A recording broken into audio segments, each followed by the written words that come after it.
Hello. Hello, everybody. We're here. Oh, my hat. My hat. Hello, everybody. How's it going? Hello, Nizzy. Hello, Fancy. Hello, Madness. Hello, Wilsonia. Is that everybody? Everybody else as well. Hello, how's it going? I am back. I've also found an issue. Basically, I've got, as you can see, some wireless headphones that some Bluetooth headphones that I have bought, and now it's a bit of an issue with the hat.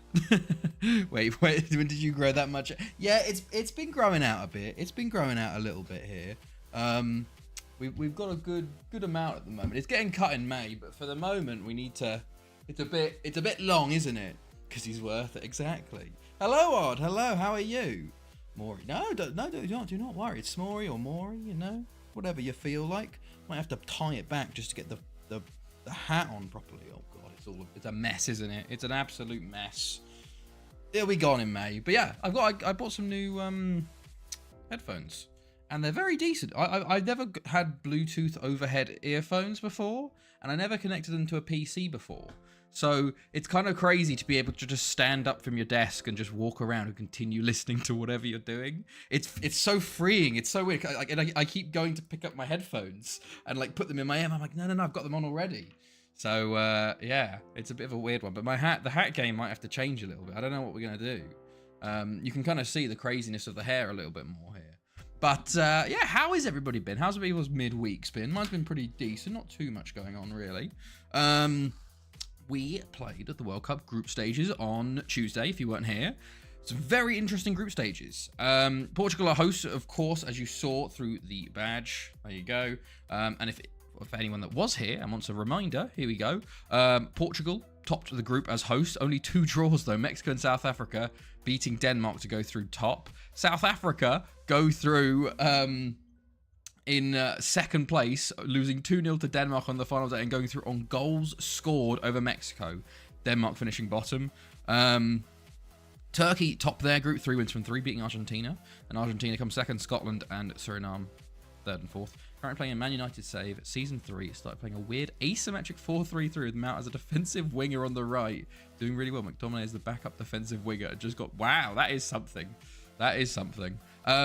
Then we see Nigeria win 3 out of 3. 3 1-0 wins in their group to top Group C. Switzerland beat Qatar on the final day as England lose to Nigeria. So Switzerland go through. England out of the World Cup at the group stages.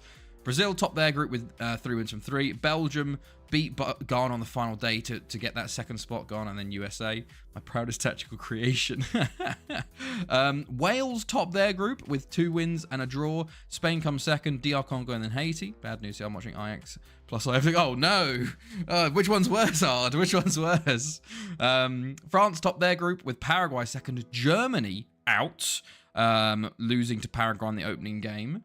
Then we see Netherlands top their group 3 wins and 3. Ecuador second, Croatia third, and Syria fourth. And then a crazy one again in Group H. Tunisia top the group with 3 wins out of 3. Australia comes second, and Italy and Uruguay out third and fourth. Tunisia and Australia were already qualified after 2 match days. Crazy. So some big dropouts already. Italy, Uruguay, Germany, England, Mexico, Denmark even. Like, there are some big teams already out. We do have the knockouts today then. So, to take you through, we've seen 1 game. Oh, Nizzy. Thank you. How long was that? 32 months. Holy shit. Jesus. On the way to that 3-year badge. Oh my goodness me. 32 months. On way to that 3-year badge, lol. That's crazy. That is crazy, man. Thank you. I appreciate that a lot. I had trouble finding or writing, so decided to try something different. Love having success. Sometimes people's attributes really, you can just put them in a new like role, and they'll like it won't show them as being good there, but the attributes they have work out. Ajax hasn't caused that as it, lol. Well, the last thing is probably my fault. Shouldn't have eaten 40 pieces of Mentos. 50. Why were you eating 50 pieces of chewing gum? My God. 1 game has been played, and Argentina knocked out the hosts unceremoniously 3-0. Easy for them. And our boy Fazio playing for them, by the way. But yeah, 3-0 against Portugal. Kind of crazy. We we'll be watching. South Africa versus Turkey first up. Then we're on to Nigeria versus Belgium as we see Brazil take on Switzerland. Then we have Spain versus Spain versus France, and Paraguay versus Wales.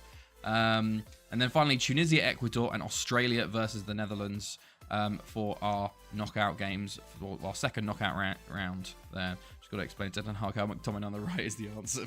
I know.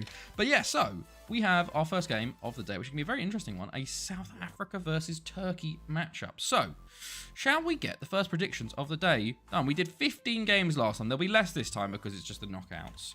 But let me hear your predictions for South Africa versus Turkey. I'm going to go 3-0 Turkey. Oh dear. Well, it was Tasty. Ate it in a 2-hour window. Oh, God. Okay. I don't think we've got you down, Mad. I'll put you in. Oh, yes. I'll take people through what... Oh, Christ. Okay, hold on. What the scores are so far in the predictor game. Right. 2-1 to Turkey. Then Svancy goes 2-1. Oh, yes. Svancy also put you in as well. Fancy. And then don't press that. There we go. 2-1 South Africa easy. 2-2 Turkey. Of course, now we are in the knockout round. So if we no more draws. If you say draw, you've got to give us a penalty winner. So hold on. There you go. 1-2 says Ard again for Turkey. Hello, Tommy. 3-0 to South Africa. Sure, you'll have to see it. And there we go. How are you, Tommy? How's it going? Is there everybody? I think so. So this is what the scores look like from the first go-round. Ard was absolutely smashing it. 12 points from 15. Second place is between myself and Nizzy on 7 each. Then Tim on 6. Chloe had 5 from 5 before she went to sleep. So maybe if she'd actually continued on, maybe she'd be top. Got to support my boys. Well, did you actually have? Oh, you did have South Africa. There you go. So here's people's predictions for... Well, sorry, their exclamation mark teams. Got to go watch the 2 most disappointing teams. Good luck, Fancy. I don't watch it anymore for my own mental health, so it's good stuff. Mexico, sadly, already out, but it's okay. Right, let's continue then. Let's get ready for the first game of the night. First knockout round. Can we see South Africa cause an upset over Turkey here? Turkey are the Euros holders, remember. They beat Ukraine in the final 2 years ago, so it's not a even match, you'd say. Turkey are evens favourites here. Let's go. It's a 4-4-2 for South Africa. Mathabula and Shangi. We got Mabuya on the bench for us, one of our boys. Then for Turkey, it's a 4-1-4-1. Yildirim up top, former boy. And that's it for them. Oh, no, Emery Yildirim, also former boy. Right, so I think everything's in order. Right, red for Turkey and yellow for South Africa. Off we go. Let's see who... Is it on key? Is it on key? It's on... Okay, it's extended. Good stuff. Oh, Wilsonia, I completely missed you. 1-0 South Africa. Apologies. You got it in on time. Fair. Good stuff. Okay. Right. So, back to the game. Here we go. I'll put you in. Good stuff. So, here we go. Can South Africa cause an upset? We still have yet to find a African side to win the World Cup. We've had Nigeria in the finals, and they lost. Sorry, I had the wrong tab open. No worries. Yeah, Nigeria got to the final early on. It was like in the 2050s or something like that. But they lost to France. And since then, no one has got close. I think we've had a few in the semis. Oh, that's a good strike from Zwane. I think Egypt got to the semis a couple times. DR Congo have got to a quarters, I know. They've got. I think the semis has been the closest since, but not been the best since then. But they've started well here, and they've scored here. And South Africa through takes the lead in the 8th minute. And what a start for South Africa and Tommy. Oh my goodness, what a take from him. Do you know the winner of every World Cup? I don't know the winner of every World Cup. No, I'm not that good. I do know the smaller teams that have won it or have got to finals, you know. And Gökhan Ok injured for Turkey, which is a big loss because in the European final... Oh my God, he's at the bar. Oh, nearly. Dala gets the bar, but South Africa doing well here. As I was saying, Gökhan Ok was the man that scored the 2 goals for Turkey to come back from 2-0 down in the last 10 minutes against Ukraine in the Euros final to bring it 2-2. So without him, I think he was their captain as well. Could be a big loss. 21-48. 21-48. I have no idea. I'll say Germany. Germany have won a lot, you know. But South Africa completely on top here early on. I feel like they probably want to push for a second here because I reckon Turkey will switch to a 4-3-3 at halftime. But they've had a few chances here, and I feel like Turkey do have Yildirim is a very good player, and one chance, and it's one chance. And it's 1-1, just like that. Zafer Kuru, a former player a player we've looked at before, but it was a real unfortunate goal there. Unver tackled by the South African, and Kuru runs in, and it's just like that. It's level terms again. So, can South Africa come forward again and try and get another goal, or will Turkey sort of kind of realise that they're the favourites here, now push forward? They are coming forward again here. Yildirim into Gökalp. Great block by the South African defence. That was a very close. They've had 3 clear-cut chances here, Turkey. So they definitely are getting some huge chances. So South Africa need to sort of tighten it up at the back maybe a little bit. But 5 minutes of the half, they do have a throw here. I don't know if it is continuous of the highlight or... Okay, Turkey have won it back here. Gökalp into Bilic. Kuru, the goal scorer. Sahin goes long, and Yildirim is in. Just not marked at all. He holds it up, and he puts it over the bar. It was a poor finish from him there, actually. I think he should have just kept running with it. But we'll check 21-48 after the game, see who actually did win it. I won't give you an update until we're 3-0 up. Thank you, Tommy. I appreciate that. Okay, Turkey make a change at halftime. They've gone to more attacking, gone 4-4-2. South Africa also make a change, but keep the same 4-4-2 formation. So, Turkey obviously going more attacking. Will this help them, or will this give South Africa a few more chances? As Mathebula nearly on it straight away, but it is cleared by Turkey. And okay, here come Turkey. Tasdemir into Gökalp. Sahin gets it now. Gökalp again. Yildirim, and Chabalala saves and tips over the bar. Hello, Diego. Hello, how are you? How's it going, mate? Ball in, and it's cleared. Malete clears with South Africa there. And now Malete now injured for South Africa. They do have a substitute with Mashele. Ziyech comes on for Yildirim for Turkey as well. I think they've both made 3. Turkey have made all 3 subs. South Africa still have 1 left. And Daladala is in, and Mashele! Oh, Mashele, the substitute! It's fallen to Daladala! Oh, it's a huge chance for South Africa! 2 huge chances they probably should have scored. But no, it's stopped by the goalkeeper both times. All good. Oh, what's that? What team are you with this time?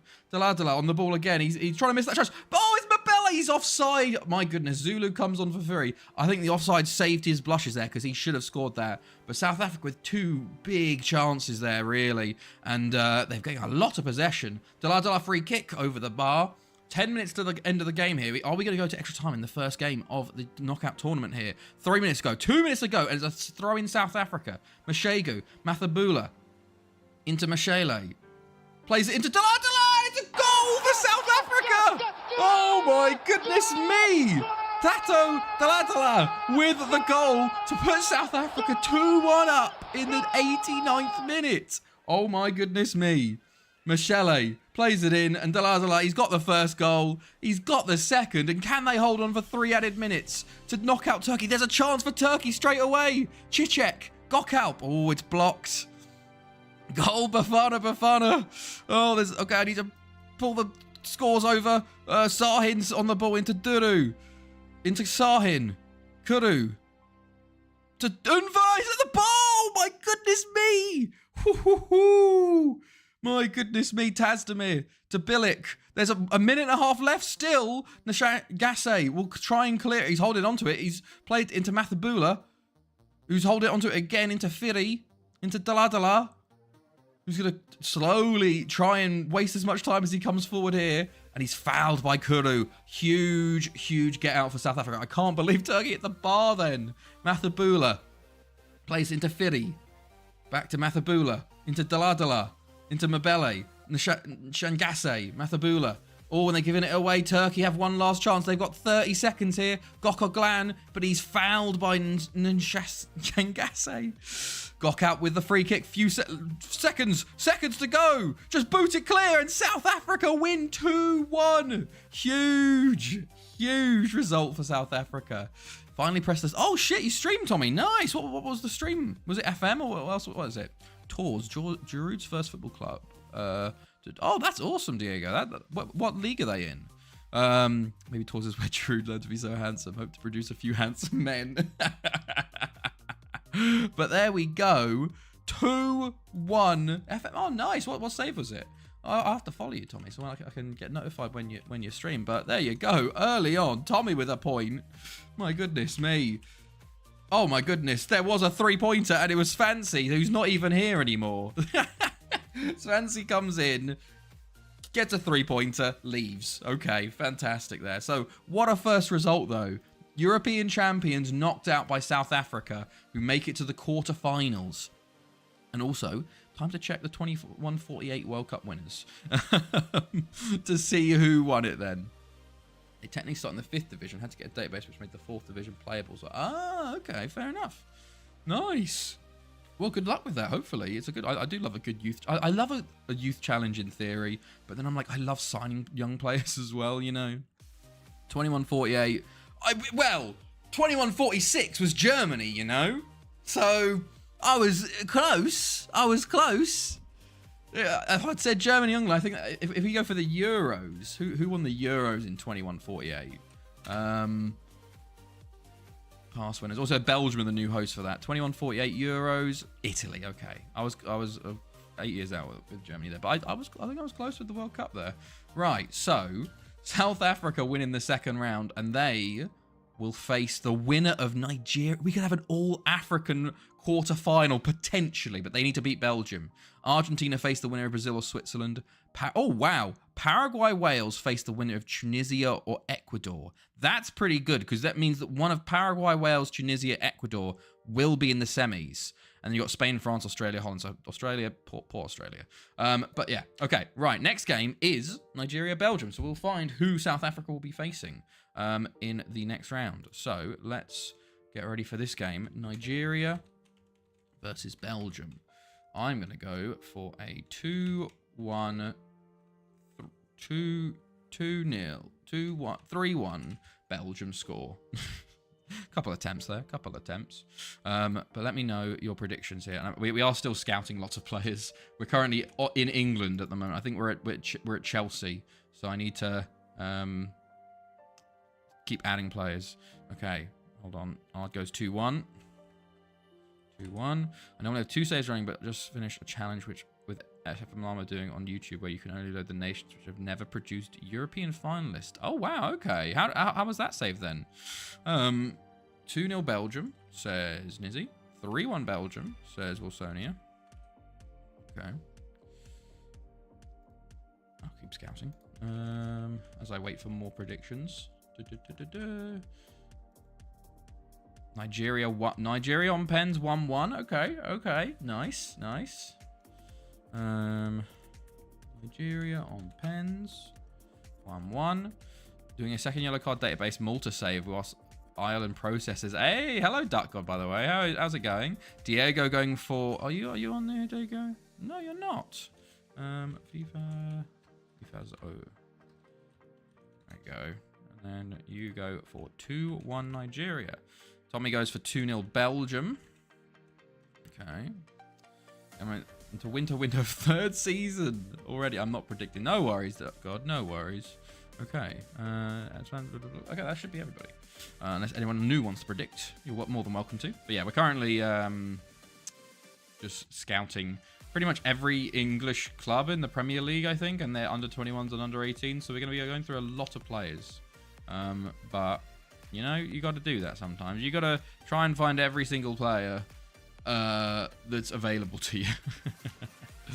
Okay, Nigeria versus something funny happened. What happened? Oh, okay. We also are going to be hit in July. So went well. 30 seasons. Won the Conference League with AEK Larnaca and the Champions League with Tromsø. Hey, nice. That's a pretty long save. Fair play. Why did you decide to stop? Was it just up? Oh my goodness me! It's the upsets! The upsets are everywhere! Hakan Yilmaz for Switzerland have knocked out the holders Brazil! Oh my days! He's 34!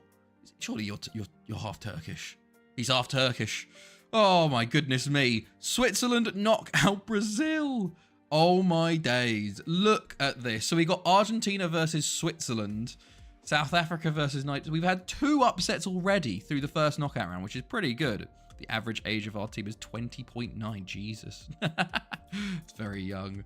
My goodness me. But Brazil are Kayseri, Turkey, famous for its carpets. I did not know that. Oh, Franco Basile, there he is. But my goodness me. Okay, right. So because it got boring to be honest, I could not think of seeing any teams which had a story. No, I'm okay. Makes sense. Makes sense. Fair enough. Well, good luck with your new story, and hopefully it goes well. Right, here we go. Can we see another upset here? Holy shit. What's going on, Ard? It is a 4-1-2-3 for Nigeria. Obi Ona, former player there. Holy shit. What are we doing holy shits for? Ard. It's a 4-4-1-1 for Belgium. Wouters, former Barry boy. Happy to bring Guy scored a thunder cunt. Who's Guy? Is that Ajax player? Happy to bring the Turkish culture. Boromans I know of. Do I know anybody else here?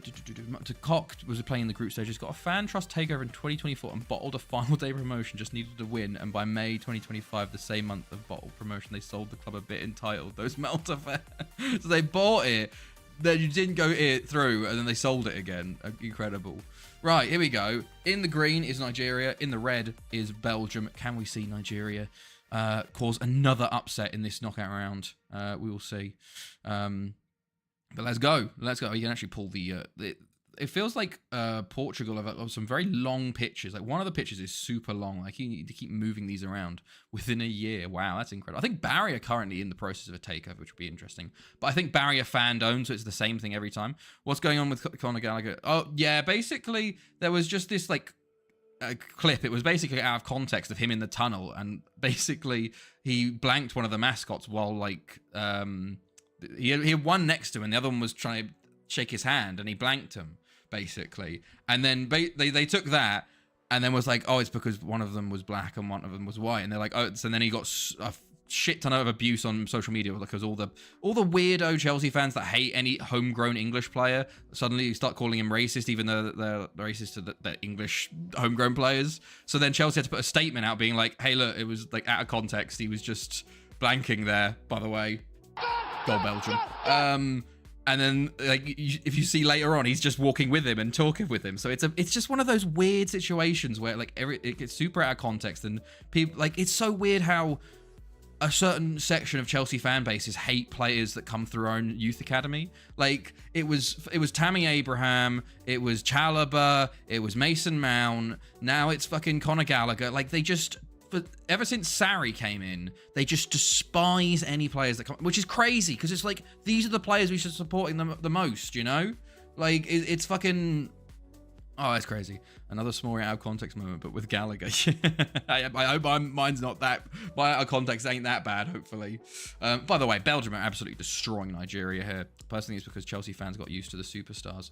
Well, to be honest, no, I feel like we still had like youth players, like Terry was coming through and stuff, and you had like English players like Lampard and Joe Cole and Ashley Cole, not youth products but English players, and that was a core like, and then suddenly it's this switch of like, oh, we hate English players and academy products and stuff, and it just like they didn't like, a lot of them hated Reece James when he was coming through.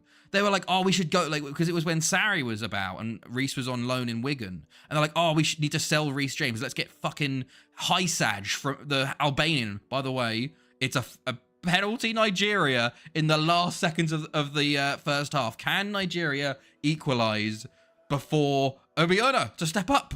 Oh, he's missed it, you plonker. You plonker. 2 substitutions for Nigeria. That could have been their chance. Oh, God.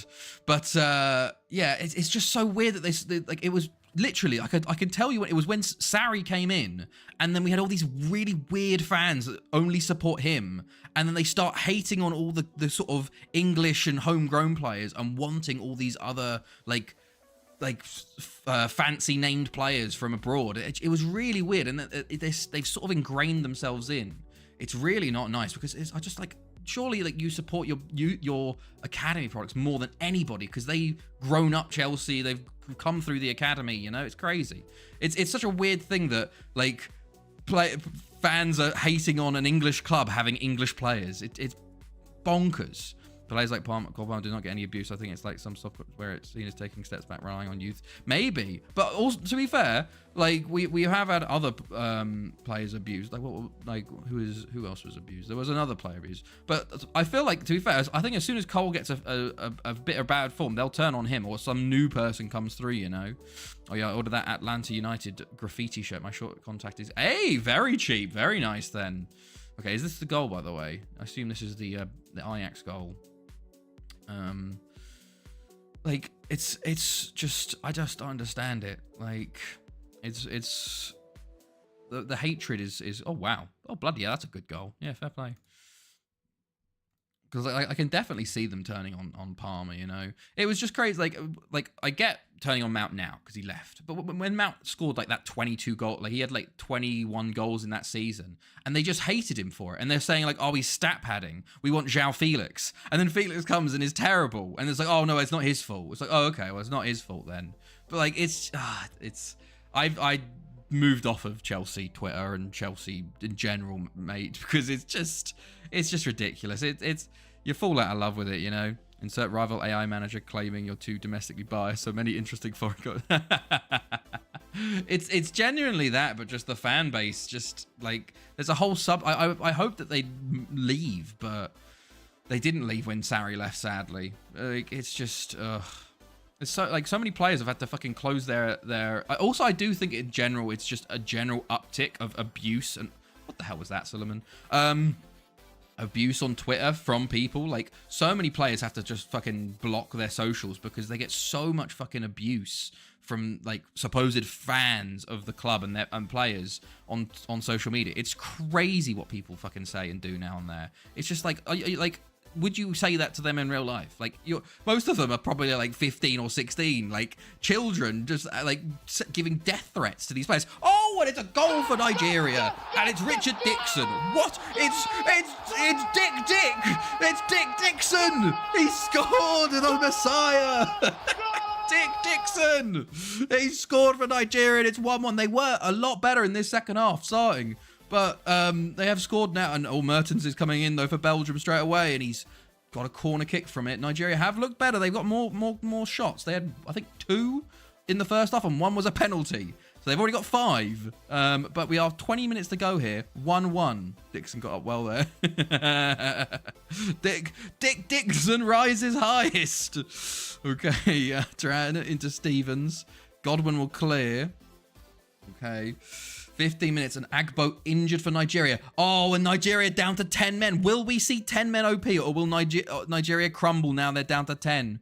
Obviously, they made all this. They made the 2 at halftime and made 1 more. It's Steve at the back post. It's cleared. Seikouk is on it now for Belgium. Into Mertens. Over to Borremans. He's a bit open. It's blocked. Dubok puts it wide. Hello, Jamba. Hello, how are you? 5 minutes to go. 4 minutes of added time. Who am I? Oh, there's a highlight. There's a corner, and it's Obiafule will try and clear it here for Nigeria, but Belgium will get it back straight away. Dubok on the ball. Mathieu into Nsingi. Mertens. Tran. All the way over to Seikouk. Into a Steve, and he's at the post, and it's cleared for a corner. Play with De Gea, Oda, Yerry Sanchez, Adama Traore. I have no idea. No clue. Okay. Extra time. Nigeria down to 10. Belgium have switched to a 4-3-3. They are going for it. Can Nigeria hold on for penalties? Or will we see 10-men OP come through again? It has happened many, many a time where suddenly 10-men teams suddenly get better. But I don't know if this is going to happen today. They've switched to a 4-1-2-1-1, and they've just given it back to Belgium straight away. Oh, Hawaiian Hippo. Thank you for the follow. And Godwin, I thought that was going to be a penalty. I still need to move that over. Okay, Mertens is there with it. Over to Tran. Into Stevens. It's cleared initially. Dubok will get it back. Stevens. Into Dubok. Back to Mertens. Oh, it's blocked. Tran. Mertens. Nsingi. Okay. And we're just continuing onwards now. 2 minutes. Oh, what an hippo. Thank you for the... Oh, my goodness. Thank you. Oh, Christ. Hold on. For the prime. That's come out of nowhere. Thank you. Oh, it's Aces in. Oh, oh my God. No. 10 men. Nigeria have scored. Oh!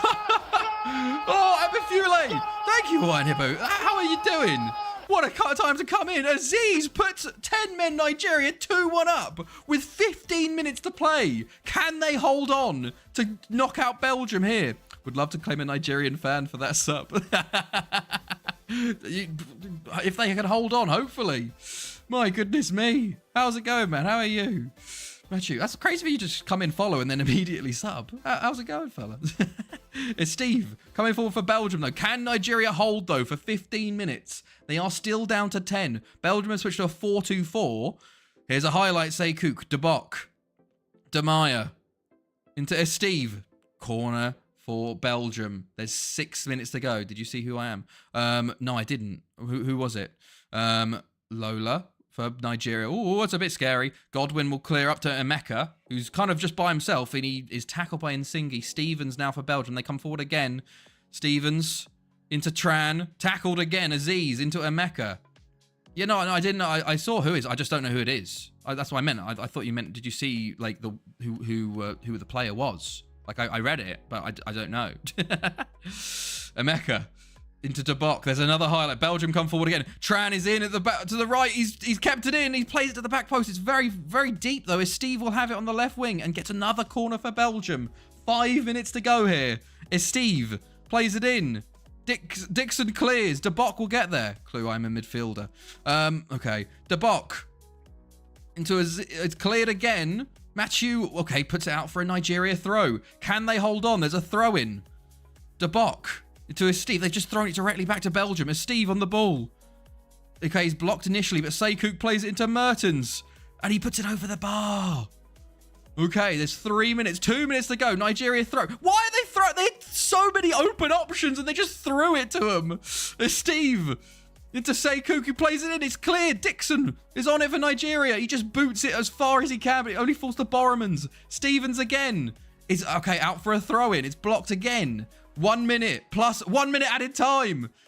Okay, goal kick for Nigeria. They boot it long. I think this is the last chance. 1 minute to go for Belgium as Steve comes forward into Mertens. Oh, it's cleared. It's cleared. Oh, my goodness me. As Steve tackled. Borremans into Hassan. Oh, what are they doing? They've played it against each other at the back in their own penalty box. Emeka comes out with it. Emeka to Tran, to Aziz. To Lola. Over to Emeka. I think Nigeria have done it. Emeka on the ball. And he holds it. And Nigeria knock Belgium out 2-1. Oh my days. What a day. What a day of upset so far. My goodness me. What was I was going to read. What was this clip, by the way? What was this clip? Let me close that. So many Bratwurst. Oh, Dixon. Yeah, Dick Dixon. Oh my days. Incredible. Right. 2-1 Nigeria. And Diego's come in with a 3-pointer straight away. My goodness me. Point for Mad as well. And then 0 for the rest of us. Look at this, man. Incredible scenes. So, that does mean we're going to have an all-African quarter-final. With Nigeria facing off against South Africa. Incredible scenes. The Super Eagles saw, and they missed a penalty. We've seen Switzerland knock out Brazil, Nigeria knock out Belgium, and South Africa knock out Turkey already. My goodness me. That is crazy. We currently have Argentina, Switzerland, and South Africa versus Nigeria.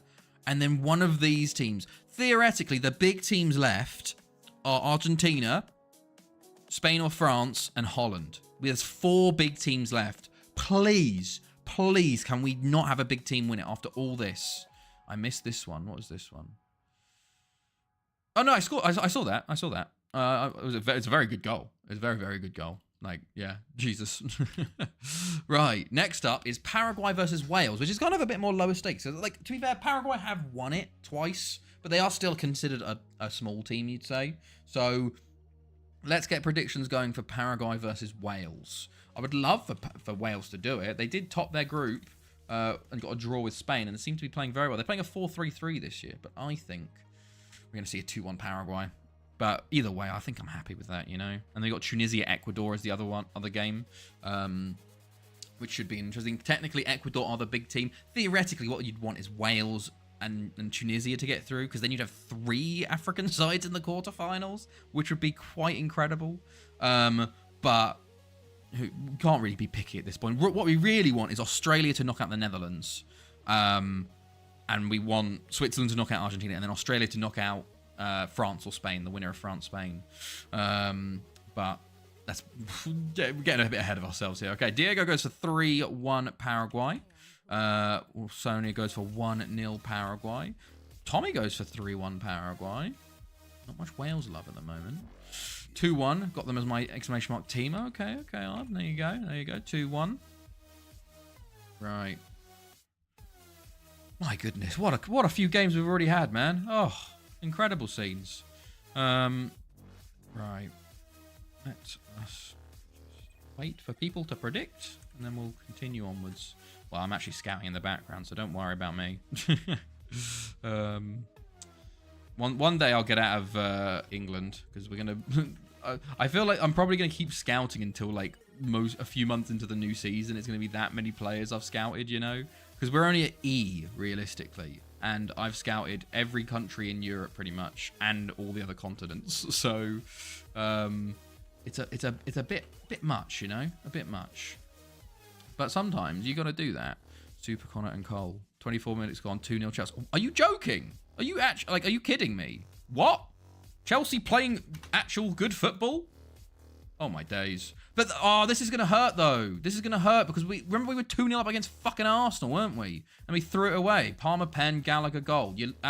I love to see that for Gallagher. Absolutely love to see that for Gallagher. But my God. So yeah, like 2-0 is like, oh God. Oh Jesus. Please, Chelsea, do not throw this away. Do not throw this away. Like I actually can't relax, you know? I can't relax because it's Chelsea. You said you'd be back at 3-0, Tommy. You like, that's very true, Tommy. That's very true. You need to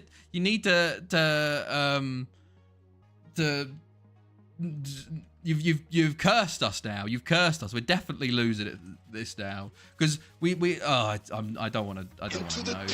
It is the fucking danger zone, man. It was a surprise to me. I couldn't hold it in. I mean, it is United. Look, no, United are the most lucky fucking club in all of history, man. They will play like fucking dog shit and then somehow, some way win the game, you know? And we're Chelsea. Like, we were 2-0 up against Arsenal and then threw it away, you know? We have an ability to throw it away, like, the easiest position, you know? Like, we'll concede within 50... We'll concede in the danger zone of the next seat, like, the start of the second half, because we always concede then. And then we'll also probably concede late on as well. So we need more goals. That's what we need. We need more goals, please. Right, there's a few players here that are probably going to just leave on transfers. You of Jacques, yeah, probably you. Delgado, I'd love to keep you, but I don't think you get a work permit. Mert Yilmaz as well. I think I'll let you go to get some more Dutch players in. Oh, and Spain knock out France on penalties, but it's good though because this means that they're tired. So Spain continue onwards. Spain only just creeped through it in their game, actually. So here we go. I need to... Oh my God, I can't believe Chelsea are 2-0 up. He's going to screw me over, man. He's going to screw me over. So bad. Oh, okay. Please, just make it like 4-5-0, man. Please. Okay. Oh, wait, I've just seen the Darwin Nunez goal. Oh my God, the Darwin Nunez goal. I didn't actually see that. That is fucking hilarious, man. It's literally the fucking FM thing where the goalkeeper kicks it into the striker that runs up towards him. Oh my days. Incredible. Fucking hell. Well then. Right. Back to actual game. Okay, well, me doing that, the madness comes in with 2-1 Wales. So, good stuff. Right. Let me go fucking into the game now. Here we go. Paraguay are the favourites here. They were 4-1-2-3. Do we know anybody in this team? We got Adolfo Caballero, former boy. Rashel I've seen before. Oh, is that Caballero? I think that is Caballero.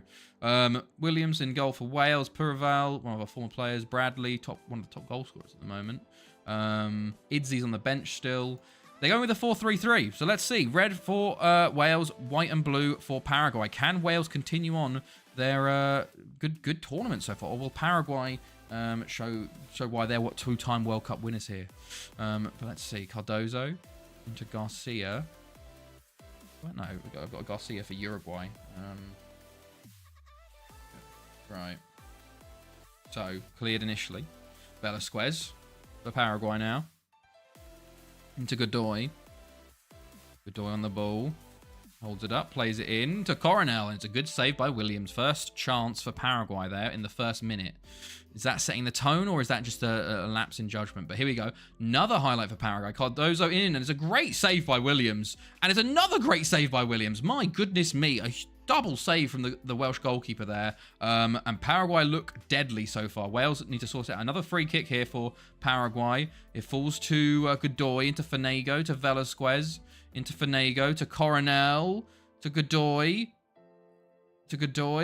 again. Rollon, it's tackled, and Dale will get there. Bradley now for Wales. Can they counterattack? Millington, okay, just loses the ball. And Cardozo, is he offside? No, he's not, but it's another huge save by Williams, keeping Wales in this currently. My goodness me. Rollon plays it in. It's cleared up to from Bowen up to Williams, but it's all Paraguay early on here. And without Williams in goal, Wales could be 2 or even 3 down currently. It's crazy how when we first saw Paraguay play, they were playing Germany, and they were the underdogs, and we were rooting for them. Now we're rooting for Wales because they're the big team. And oh, it's an own goal. Gibbon. There wasn't even a Paraguay player near. There wasn't even a Paraguay player near it. And the 2 Welsh players on the back post kicked the ball into each other here. Coronel heads it towards and Millington kicks it off of Gibbon, and that's 1-0 Paraguay. To be fair, deserved. They have been completely on top here, but it's funny that it's an own goal that beats Williams first off there, and not an actual Paraguay player there. My goodness, what a cock-up from the Welsh team. Will this wake them up, though? Or will Paraguay just continue to dominate here? Because they are very much on top so far. 10 shots to 1. They hit another shot. They're just hitting the side netting. Wales need to change something because they are getting absolutely rolled over currently. Godoy. Bowen intercepts Millington. Up to Bradley. Wales kind of just feeding on scraps at the moment. Like any sort of counter. And they can't even get any. They haven't got a shot on target yet. You know? Gomez. Up to Giggs. Godoy. Rollon coming forward. Bowen, Waters. Shit, I've been watching and just completely zoned out and didn't predict. Sorry, Niz. To be fair, I normally ask for you, but I think I was too distracted by Chelsea actually winning a football game, you know? So apologies on that one. It's a bit late, sadly, now Paraguay are winning. If I started letting predictions in now, the precedent, oof, goodness me. I'm scarce to imagine, you know? But at least it's only 1, you know? Okay, Coronel, Fanego, over to Garcia, to Cardozo, and Paraguay go 2-0 up here, and they are dominant versus this Wales side. Wales did look so good in the groups, so good, and I was like, maybe this is their year. Sheffield is actually doing all right. Keeping Liverpool to a 1-0 lead isn't bad. Well, especially when you look at the fucking goal they conceded, it should be 0-0 really. But Mora into Cardozo, to Rollon, over to Mora, to the back post, and it's nearly 3. It's all Paraguay. Wales, I think, are just trying to get to the half at this point, because my goodness me, they are just nowhere, especially even with a 4-3-3. They've actually ditched the 4-3-3 to go 4-4-2. Matt Idzi's on. Will this stem the tide? Can they make a comeback at all? We'll have to see, but it's not gone well for Wales in that first half. My goodness me. They were lucky to only be 2-0 down. Okay, let's continue, though. Can we see something different in the second half? Mora into Velasquez, to Fanego. It falls to Bowen. It's nearly a pass back. It was so close to being a pass back, but the goalkeeper does get there in time. But it does seem like it's continuing on. Paraguay have the ball again here. Godoy into Rollon, into Cardozo. Williams with another big save for Wales there. Would have expected Wales to be way stronger because of your save. The problem is that it's... Even though all of our academies are incredible, the Welsh youth intake's only 70 out of 200. So even though we've got all these fantastic facilities, we're still not producing the same amount of players as the other nations are, you know? And also it's weird because it feels like a lot of the best youth intakes come from different nations other than Wales in our youth intakes, because our youth recruitment range is increased. You're more likely to get like a Spanish player come through your youth intake, be the golden generation guy, which is why this time with Thanethi, I've only got UK and Ireland affiliates, because I used to have Spanish and French and Italian affiliates, and all my best youngsters would normally come from one of them. So I'm hoping by doing only UK and Ireland, we can kind of alter it a little bit to be like, okay, let's force Welsh and Irish and Scottish youth intakes to be better. But not much luck currently. We haven't had a good youth intake in a good long while. But yeah, it's a shame. It's static youth intake, you know. Youth indexes. I just can't believe they took until fucking FM22 to add that. You know, I'd been asking for it since 15, because it's like one of those things where you look and you go, why wouldn't this be implemented? You know. But yeah, it's a shame. Wales did get to a Euros final, and they have got to a World Cup third place. And they have had a Ballon d'Or winner. So it's like they have had good players, but it's just not the level of the big nations, you know? There's not as much effect. But Wales are putting a nice play together here, and Bradley just decides to shoot. But maybe Wales are starting to get up to this game, FM25. Well, yeah, I know youth index really still doesn't work, but they announced it for 2022, didn't they? Even though it was broken to all hell. I can't believe they announced that as one of their big ones. And there you go. It's 3-0 Paraguay. And I think we're going to go key highlights on this one. Wales, not at the races today. Wales, not at the races. During my billion nations, I've done the dynamic youth rating works for just set nations, e.g. China. Yeah, they do have certain... I guess they have certain... I guess it's because they assume China will eventually, due to their population. Population is a factor. And there's also other factors like importance as well. Like, I don't think Wales has football as the highest importance, and Wales also has a very small population, so those also cause issues, you know. But yeah, it's a shame, because I'd love to see. I even did a youth intake only with Penny Bon, and it didn't really help much either. Like, I did get my Ballon d'Or winner that way, but that's just because I was playing him constantly. But yeah. But here we go. We got a Welsh attack here currently on the key highlights. Bradley, he's running. Okay. He just shoots up the blades. Did they equalise versus Liverpool? Paraguay and Wales make a substitution each. We got half an hour to go. Wales have come down from 3-0 down against Netherlands I think it was a Euros or a World Cup, something like that. But they're not going to come down from 4-0 down. And Coronel makes it 4. Bulgaria is really good and going. Yeah, no. Remember, I did some sims on like FM21 or 22, and Bulgaria won like 5 World Cups in like 7 years or something. They won the most World Cups out of like 100-year sim I did or something. It was really odd. 1 more Sheffield United. What is happening? Wow. Who scored for Sheffield United? Sheffield United and Sheffield Wednesday actually have won Premier Leagues in this save, to be fair, and got into the Champions League. Cardozo, Silva, and that's 5-0. Bradley own goal. Ooh. Not good for that. Okay, let's see. Oh, for fuck's sake, I've just seen Chelsea have conceded. God damn it, man. Garnacho. God damn. But at least we're not Wales, you know. Wales 5-0 down currently against Paraguay, and it's not good. It's not good for them. They topped the group with Spain in it, and then they get Paraguay, who was second in it. Like Wales should have had the easy draw here. They have got a goal back. Holy shit, the diarrhea is well. That's good. That's good, Ard. I didn't want to tell you. I looked at my phone for a second. I saw it pop up, which I knew it was going to happen, you know. You knew it was going to happen. But there we go. Yeah, Garnacho, fun. So we are going to lose this game, or at least draw it. We're not going to win it, you know. But what can you do? Bulgaria and Romania, from what I've learned, are being destroyed by corruption. But on FM, they always produce some. Yeah, no, Romania, and yeah, there's a lot of. Well, if you think about it, they had some fantastic players back in like the 70s and 80s and stuff, and then yeah, it's all corruption. Insta results, we don't see the equal. Pretty much, yeah, just insta result it from here. I just put it on key highlights and close the tab and walk away. You know, I wish I could do that. Oh, we're gonna have 5-2 maybe. Wales are getting some consolation goals here, I guess, but it's a little too late. You know, they were shocking today, absolutely shocking, and Paraguay. Very dominant. Millington does score there. But 5-2, you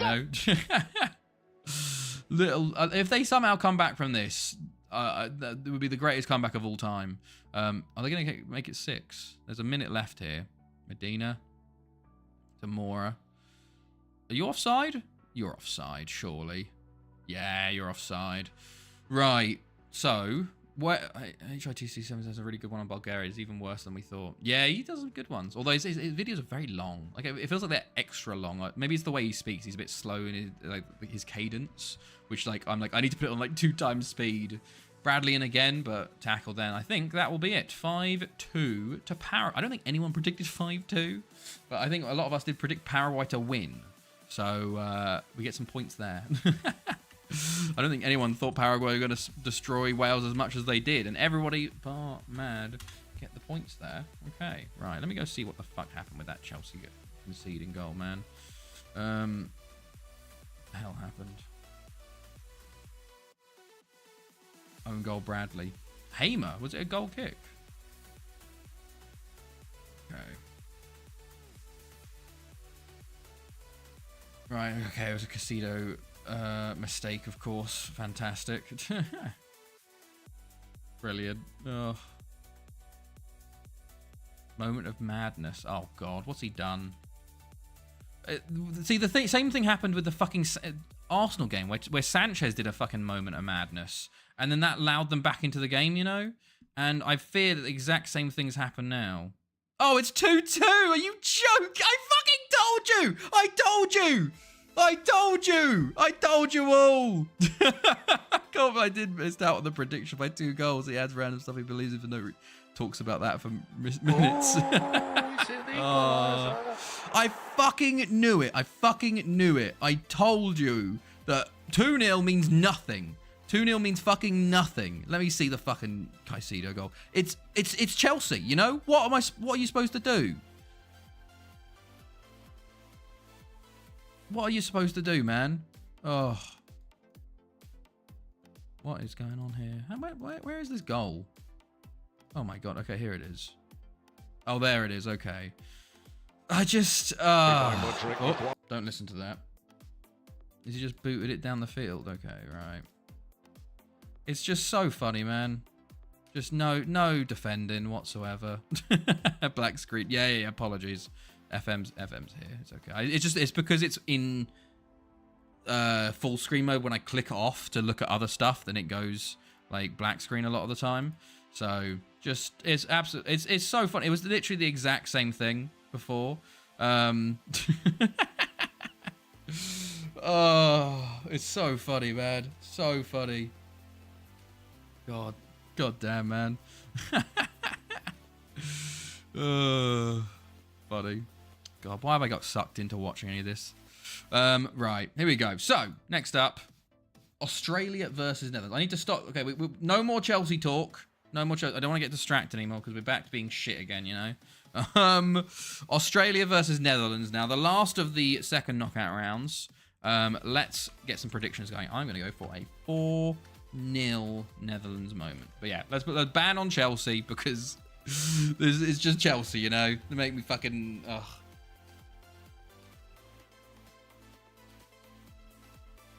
Right. Let's get those predictions going. 5-1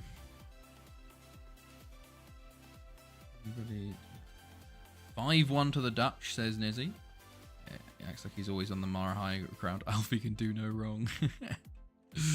5-1 to the Dutch, says Nizzy. Okay. 2-1 to the Dutch, says Ard. Okay. Sad about Bulgaria. Sad about they were Pog. They were. Okay. 3-0 Netherlands, says Tommy. Okay.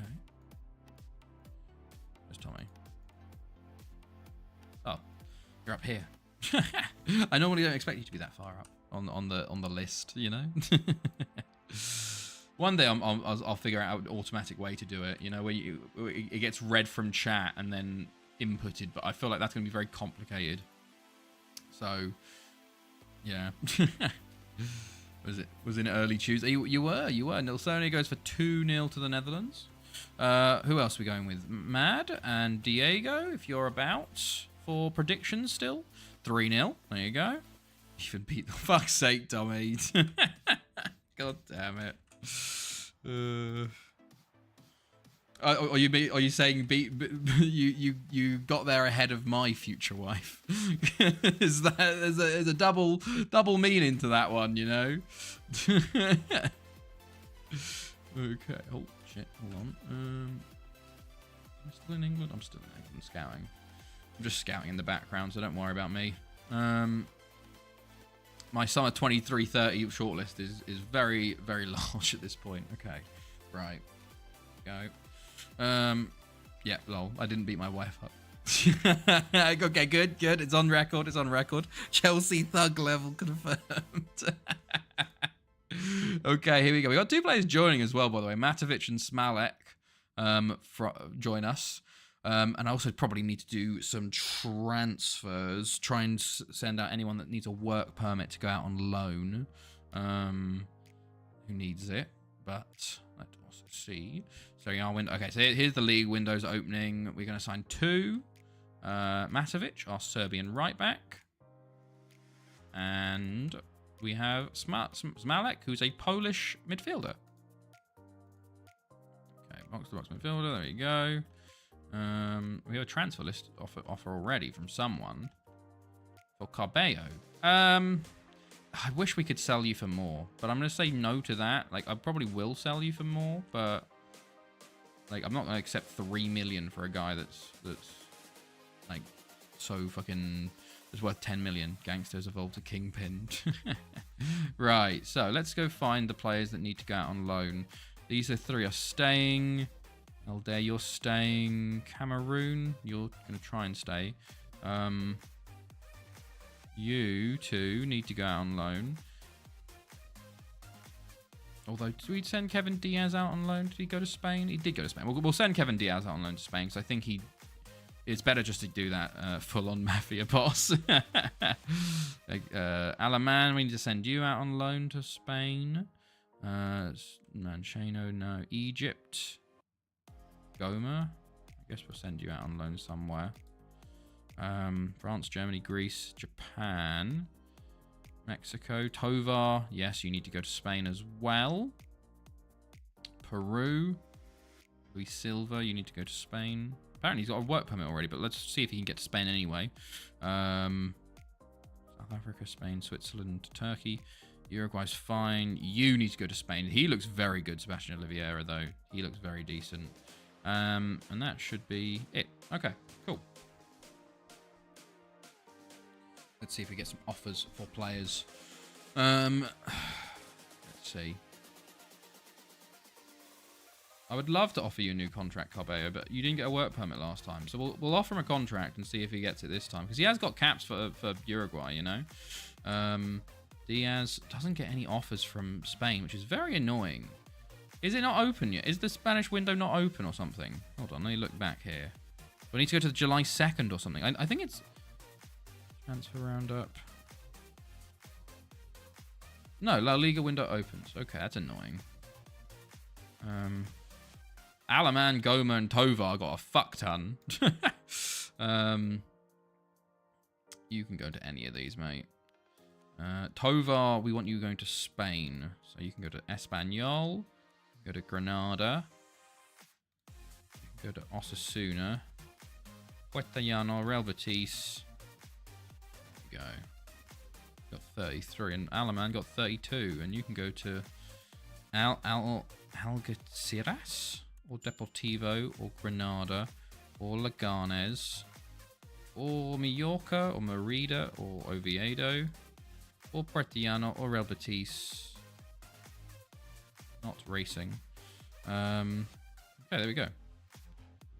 Cool. Here we go. Final second round knockout game here. Oh, and Tunisia knockout Ecuador! Oh my goodness me! Holy shit. Wow. Tunisia knockout Ecuador, and Ben Nasser, our striker. They absolutely FM'd them. He's ours currently. He was out on loan at Napoli last year. I think this year he's going to get the chance. Africa will have a World Cup. I don't know. We got to really go for it, you know. But my goodness me. Here we go. Australia versus Netherlands. Can we have one final upset here? in this second knockout round. We got a 4-3-2-1 for Australia. Finlayson, of course, former boy, playing in attacking mid. Halpin, another former boy on the bench here. So close to 1,700. 1,700 what? God. 4-4-2 games.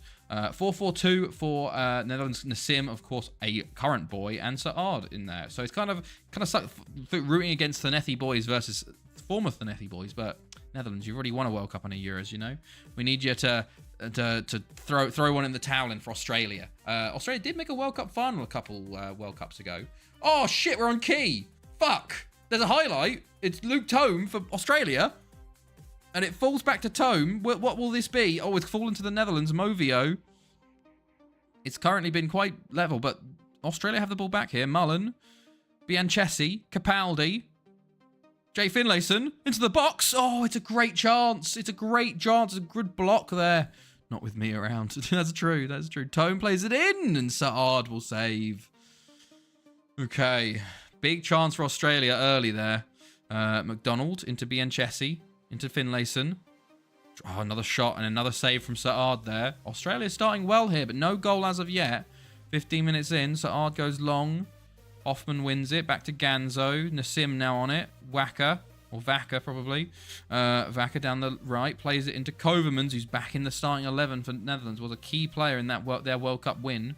They are very tired, both of them already. Netherlands with a throw-in, though. Decker. Movio to Kovermans, and he puts it over the bar. Okay. No, okay, Netherlands starting to grow into this game now, I think. Kovermans into the cock. It's a good block, and it's a corner for Netherlands now. Hello, Frenzy. Hello. Long time, very long time, man. How's it going, man? How are you? It has been on. You join us for World Cup watch-alongs. And we're currently watching a second knockout round versus Australia versus Netherlands. How have you been, man? What have you been up to? Okay, Vaca on the ball. Vaca back to De Kock. Into Kovermans. It's a goal, but he was offside. Big let off for Australia. It's been all Netherlands since that opening 15. And Nassim's forced into a save, and it's a great block on Kovermans by Tome. It was pretty much an open goal because the goalkeeper was on the floor. A huge chance for Netherlands. Yeah, I'm good. Been busy with work the last 6 months of my uni degree. Got back into it. So rare, though. Hey, fair enough. Fair enough. Oh, okay, Karagiannis. I've sort of pulled back from, well, I've been playing so rare, but I just haven't been trading as much as I used to. I kind of just have my players and put them in. I occasionally get a thing, but there's been so many fucking changes in so rare recently. Like even the big new change and stuff. It's like, what the fuck is going on, man? There's so much change going on with that it's kind of wild. But I've still held most of my value in limited, so it's kind of all right, but yeah, it's not held my attention as much, you know, as it used to. Oh, Nassim goes close there, but that's good to hopefully work and uni have gone well, man. Half time, by the way, 0-0 between Australia and Netherlands. Netherlands definitely were on the ascendancy in the end of that half. Kovermans into Nassim. Oh, big chance. What FM is this? Hello, Wobble Woberts. What a name.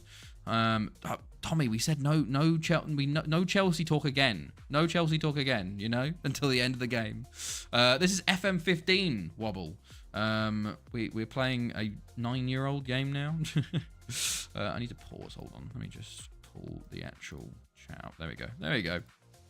Hello, Wobble. Welcome to the stream. That's a good thing, I suppose. And no, I get that. Other priorities are good for sure. How sweet. It's going all right. It's going all right. Still doing the PhD. Still cold. Still snowy. You know, the usual.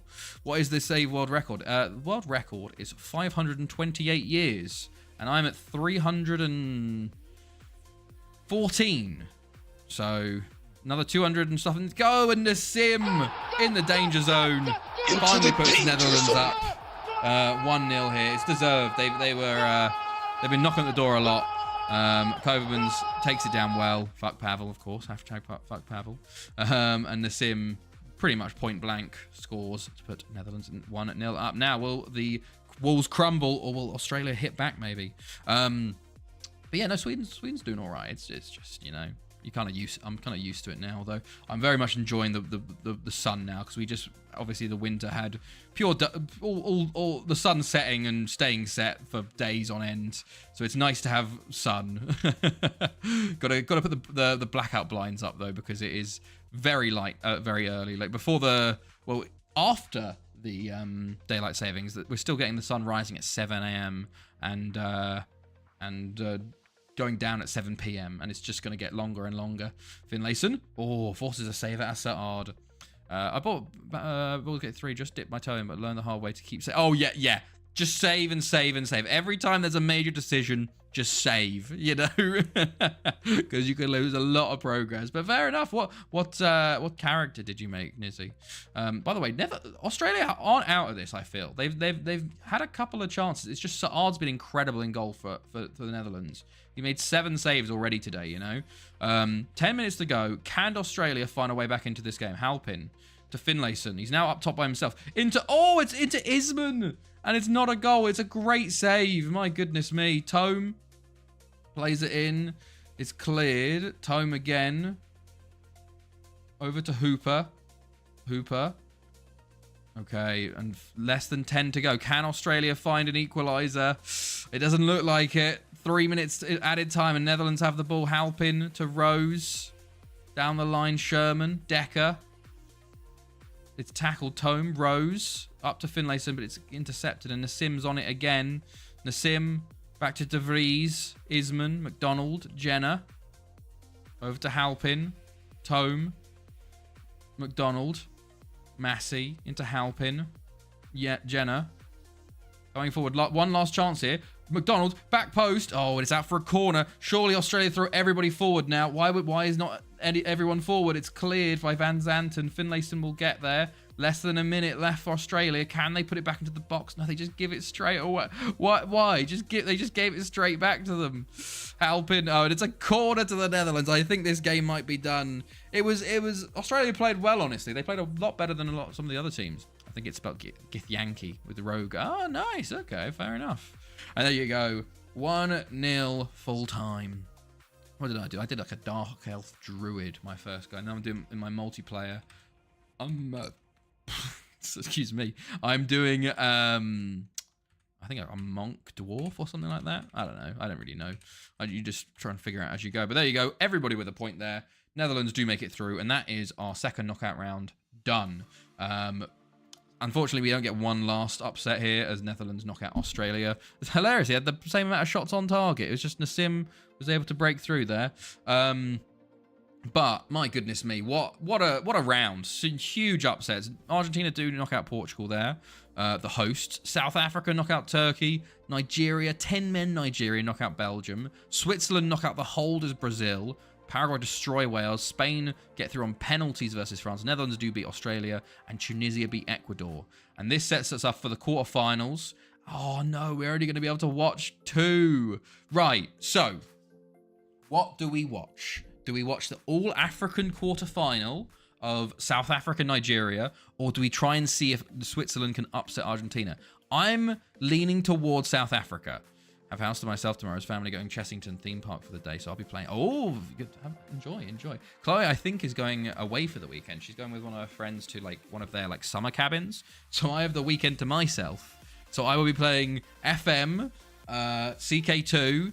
I might be doing a Lord of the Rings marathon by myself. But big plans. Okay, yeah, South Africa, Nigeria, of course. And then Netherlands, Spain. We're not going to watch that. Paraguay, Tunisia. We watched that one. Theoretically, we have at least one African side in the semis. We could have 2. What does it set up? Okay, so pizza and porn. No. Does the Lord of the Rings marathon? No, it doesn't, Diego. It's just the extended editions, because The Hobbit is something you watch on a plane, because it's a long movie, and it just sort of, it's there, you know? Like, it's all right if you don't really think too hard about it, but if you include that in the marathon, then it's like, it's a very long marathon at that point, but it's also like, they're not as good, you know? I guess if you watch it first and then you go to the Lord of the Rings, you just go, holy shit, this was so much better. But like, they're not good, you know. They're not good. I genuinely, I think I did watch them on the plane to Japan, hilariously, because I'm like, well, it's fucking like 9 hours worth of movies, you know. But yeah, if Tunisia do win, by the way, we are guaranteed an African side in the World Cup final. So we really want Tunisia to win. But we got South Africa and Nigeria first, and as odds already gone for it, let's get predicting. South Africa versus Nigeria. We have to hope Switzerland can go through, and we have to hope Tunisia can beat Paraguay. Those are the hopes currently. And Netherlands face like Spain, so who cares about that other one? Switzerland have to hold their own. 3-1 Nigeria, says Diego. But this is, I think this is probably one of the best ever that African sides have done in a World Cup. I'll have to check, although it's quite hard to check, I guess. But absolutely huge. Right, 2-1 South Africa, says Tommy. Okay, 2-1. What am I going to go for? I'll go 3-2. You know, high scoring affair. No. I'm going to go 1-0. I'm going to go 1-0. 3-3 Nigeria. See, Nizzy's got the high scoring game for me. Okay, there we go. Right. Also, I should check actually whether I can watch multiple games on a day, because I feel like sometimes you can, but I don't know. Look, can I watch multiple on one day? No, I can't. What about the other game? No, just South Africa, Nigeria. Right. Now we'll be continuing. Well, I'll be scouting in the background. There's a few days of scouting actually to go, because we have like 3 days. Sebastian Oliveira has got no one looking for him, which is interesting. Neither these two. Although Oliveira is very, very good.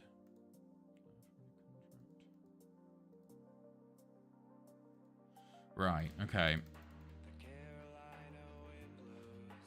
Go. So, we have a few days of, well, a couple of days of scouting before we have our incredible games. We want Switzerland win, and we want Tunisia win. Those are the two we want. Switzerland we're not going to be watching, but okay, Tommy Proch, yeah, you can go to Luton. Zanchi, I'd rather you go on loan to somewhere you're going to play. Kakimoto, we'll reject that for now. Fazio, we'll reject that out of hand. Lido, reject that out of hand. Luca Raab. Person. Oh yeah, look how they bid for him. Nice. Where's the Mali keeper gone? Where's he gone? I want to see where the Mali keeper's gone. Remember there's that Mali keeper that like refused to play, like was it like Dumbi or something? He's gone. He's just gone. I bet he retired, you know. I bet he retired because he couldn't get a club. Ugh. Okay. Champions League already starting up, by the way. We do have our friendlies about to kick off. I actually sorted a tactic out. Yeah, I need to sort that out because we're gonna have to start training one. But remember, it's a 4-4-2 sweeper, so it's literally just a 4-4-2 with a like a sweeper instead of one of the centre backs. The weird bit is going to be like it's directly behind. You know, it's directly behind. Sorry, you can't see. It's like this. So it's going to be very odd, but it's pretty much a 4-4-2. So we'll have to see what I can come up with for that. I haven't actually planned anything yet, so that's what I'll be doing tomorrow, Saturday morning. You know, Kieran Mullins from Arsenal. Add you to the 2023 shortlist. Sorry, 23-30. I actually continued on with my... Oh, thank you, Sonia. 1-0 Nigeria. I've continued on continuing doing the foreign results, you know, like the European Super Cup, Club World Cup results, and I've just finished Port Talbot. So I've done all of the games of Afan Lido and Port Talbot, which is taking me up to 21-23. So still like 200 years to go, but we're getting there slowly. I should actually look at who's on the transfer list. Niederhauser, yeah, why not? But yeah, we got a long way to go on that front. Anybody good? Actually, Rafik Drow. Ooh. Yes, I would sign him. Rockin, midfielder. Can I do a bit of cheat? Sorry, we're gonna do a bit of Thanethi works. Yeah, easy. 2.7 for 6. Like, that's an easy signing. Patricio, Vicente Cardozo. How many Paraguayans do I have currently? Paraguay. I got one. 24-year-old. 5 million. He's actually just playing the World Cup hilariously. What if I say like 2.5 million followed by 2.5? What do you say to that, mate? Oof, that's a bit. About 3-3. 3-1. Well, we'll see what they say.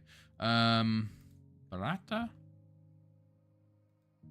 Oh, Paraskina. This is interesting. Liverpool 2-1 up. Okay, as expected. Don't tell me about Chelsea. I don't want to hear it. Don't want to fucking hear about Chelsea being fucking Chelsea again. Okay, David Asprilla. How many Colombians do I have? I think I've got a few Colombians. I've got too many Ecuadorians. I need to sell one. I've got too many Colombians. I need to sell. I'm going to sell one of those. Right, okay, we'll continue onwards. But we are bidding for players now. Okay. Right. One day, I think, until Nigeria, South Africa. Make first offer for you. How much do you want? Back up.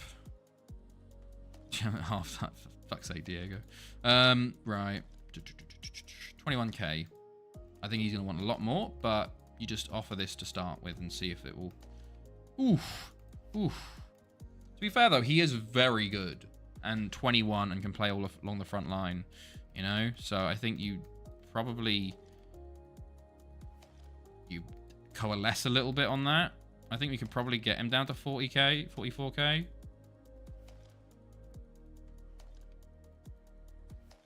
There you go. Easy. Right, I won't tell you anything until we're 7-2 up or the final whistle. Thank you. Appreciate that. It's a ban on Chelsea. Right, here we go. One more day, and then South Africa, Nigeria. Incredible. But he's pretty good. He won't be playing for us much this year. He'll probably go out on loan because he's attacking midfielder, and we're playing a flat 4-4-2 this year. However, next year, when we probably have attacking midfielders, most likely. Or we might not, you know. Who knows? Who are you? Aaron Smart. Okay. Would it be a smart signing to pick you up? Who knows? Okay. Polyak. What's the new formation? New formation is a 4-4-2 sweeper. So it's just a basic 4-4-2, except you've taken one of the centre-backs and made them a libero, or even... They can play sweeper, actually. There's 2 roles back here. But yeah, that's what we'll be doing on Saturday, maybe? Maybe Saturday. We'll see if I find anything that I can work with by then. Okay, here we go. No, we're not going to be selling you. He's our future. Okay, nothing going on there. Oh, excuse me. Apologies. Right, here we go. So, South Africa are favourites coming into this. An all-African quarter-final. It's the 4-4-2 of South Africa with Dala, the goal scorer with the 2 beforehand. Mabuya are Thanethi boys playing there. It is a 5-3-2 for Nigeria. Gone very defensive here. Obi Ona on the bench after missing that penalty in the previous game. But let's see. It's yellow for South Africa and light green for Nigeria. Let's see who will win here and put themselves into the semi-finals to face either Tunisia or Paraguay. But let's see. Let's see. Right. Okay, Tau on the ball for the early chances already here. Dalau into Zwane, but is cleared. Mabuya and it's Shangase into Machinu, I think. And Shangase, Malete into the box. It's cleared again. Mabuya. Go again. Malete into the box again. Falston and Shangase. Machunu, 3-1. Zwane with a good shot. And a second shot just goes wide. Big chance for South Africa there early. Okay, Liverpool 3-1 as expected. As expected. It's a shame it took this long because it gave you hope, you know. And Dalad. Oh, it's a pass back from Nigeria, but they got away with it. And Ajayi comes forwards for Nigeria now into Emeka. Emeka into the box. Plays into Ajayi and Chabalala with a big save there. Okay. Machunu plays a corner in. Nshangase. Mabuya is fouled by Taiwo, and it is a penalty to South Africa. And who is this? Musomi is coming to take it. The left back. Interesting. South Africa have a chance to take first blood in this game through the penalty spot. He steps up and scores 1-0 to South Africa. How will Nigeria react? So Nigeria did have a big chance, but South Africa had seemed like the better side through opening 6 minutes. But will this continue, or will we see a fight back here? Musomi, the left back, puts it in the bottom corner there. And 1-0. Okay, here we go. Nshangase to Zwane. Dala comes forwards now for South Africa again and takes a shot on. No lack of confidence there from him, but just wide. Okay, 20 minutes gone now. Nigeria the throw. Ibrahim tries to play it in, but it's blocked. Lola, Ajayi, tackled, and Machunu will try and counter-attack now. Dala up to Zwane. Zwane plays it into Malete, into Dala, and it's 2-0 South Africa. And they are completely on top here. They are cruising, it seems. Nigeria don't know what's hit them so far. It's a lovely little counter-attack here. Zwane into Malete, plays it into Dala, and he's now got another goal from him. He got 2 in the previous round. He's got another one here. Is he going to be a late push for a golden boot, maybe? Suleiman. Okay, it's a kickoff highlight, by the way, and they've given it straight back to South Africa. And South Africa can come forward again. Zwane on the ball. Oh, they're looking for a third already. Mabuya. Nshangase. Into Dala. Oh, he held it up and his shot was blocked, but it was a big chance. He goes in again. It's cleared again. Mabuya over to Tau. Tau holds it up and... Okay, he's tackled there and highlight over. But there was nearly another chance for 3 there from South Africa. They definitely seem to be much more in control of this game than Nigeria are. And that was probably evident from the previous game, to be honest. South Africa looked much better against Turkey, while Nigeria, while they did win the 10 men, they were very much clinging on for a lot of it. We'll see if something else happens here. Hello, Viva. Excuse me, sir. Do you have a moment to talk about our Lord and Savior, Alexis McAllister? Hello, Viva. How's it going, fella? How are you? There's no talk about Chelsea until the end of the game, by the way. I know I saw Liverpool just won, but I saw this fucking Nunez goal. Like, what the fuck's going on there? But yeah. Hello, Viva. How are you? You're joining us for an all-African quarter-final in the World Cup here. Taiwo. Musomi puts it forwards. Suleiman goes back to Machunu. Dala. Over to Zwane. Zwane! And he puts it over the bar. Darwin can do it all scoring with his ass now. That is literally an FM goal. Like that. Oh, and Dala's got another! From the free kick directly. It's 3-0 South Africa. Oh my goodness me. South Africa completely on top here and completely in control.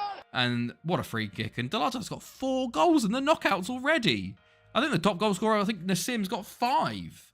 He's definitely up there now. Emeka now for Nigeria, looking to try and find a way back into this game, but it's cleared up to Zwane. But yeah, that Darwin goal was literally an FM goal. Like we've seen, like it was, what FM was it? Like FM like 18 or something. It was such a thing that the goalkeeper would just kick it into it. Start engraving that trophy. Amazing. Malete coming forward now again for South Africa. Plays it in. Zwane, and he should have made it 4. He's put it wide from a really close angle there. Taiwo with a free kick. It falls to Aziz. To Ajayi. And is there time yet? Is there time yet? Ajayi gets a goal back just before the half. It was a bit of a lucky one. The keeper kind of out of position here. And Ajayi makes it 3-1. Okay, back within 2. And maybe getting the momentum to start the second half with, maybe.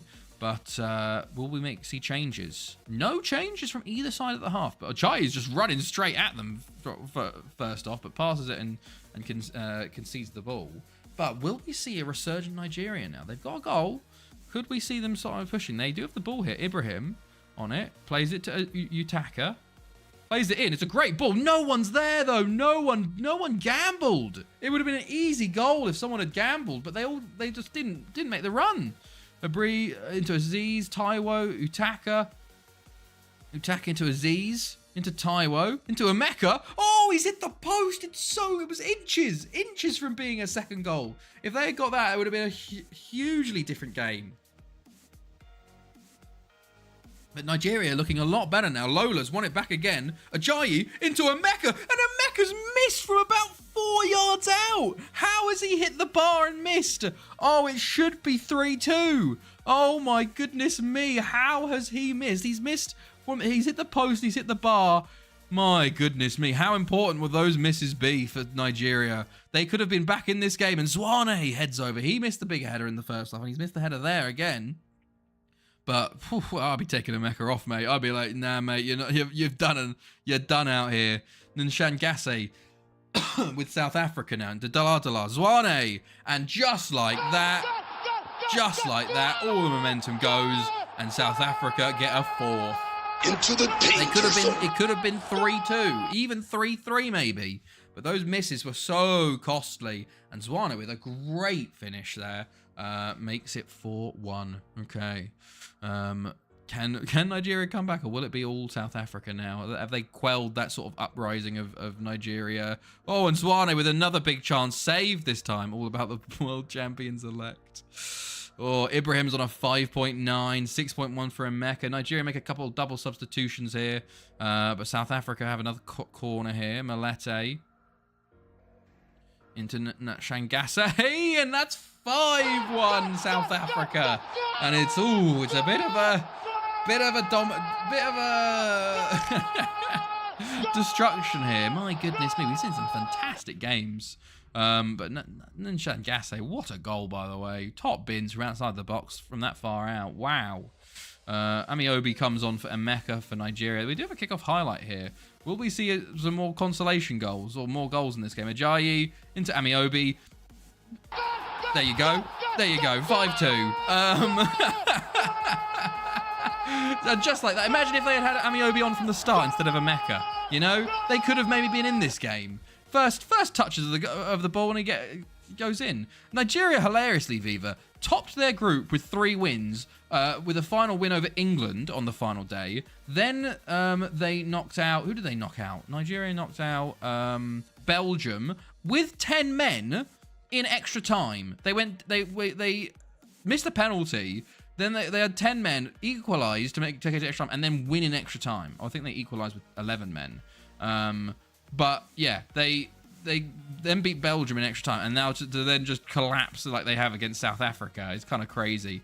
But 5-2 here, you do wonder if Amiobi had been starting, what would we have seen?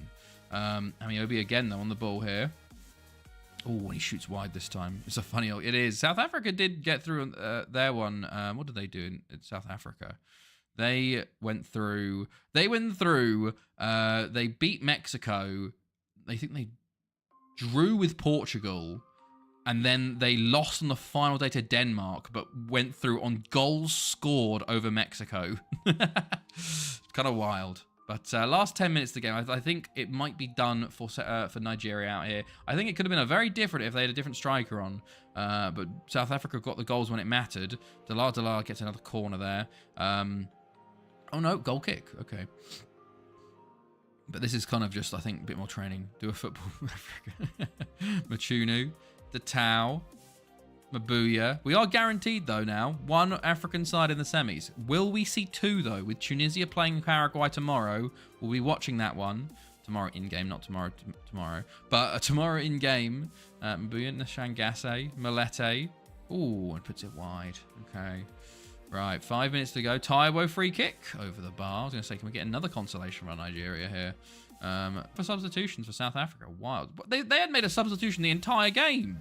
What the hell? But there we go. Going to be 5-2. It was a goal fest. I thought I put 1-0. I did put 3-2 at one point, then I changed it to 1-0. We still got some stuff. In the end of the day, the real winner is all of Africa. Well, I'd love for one of whatever team to win it, just a different continent, you know. But there we go. 5-2 full time there. South Africa continue onwards into the semi-finals, where they will face the winner of Tunisia versus Paraguay. So there's the points out.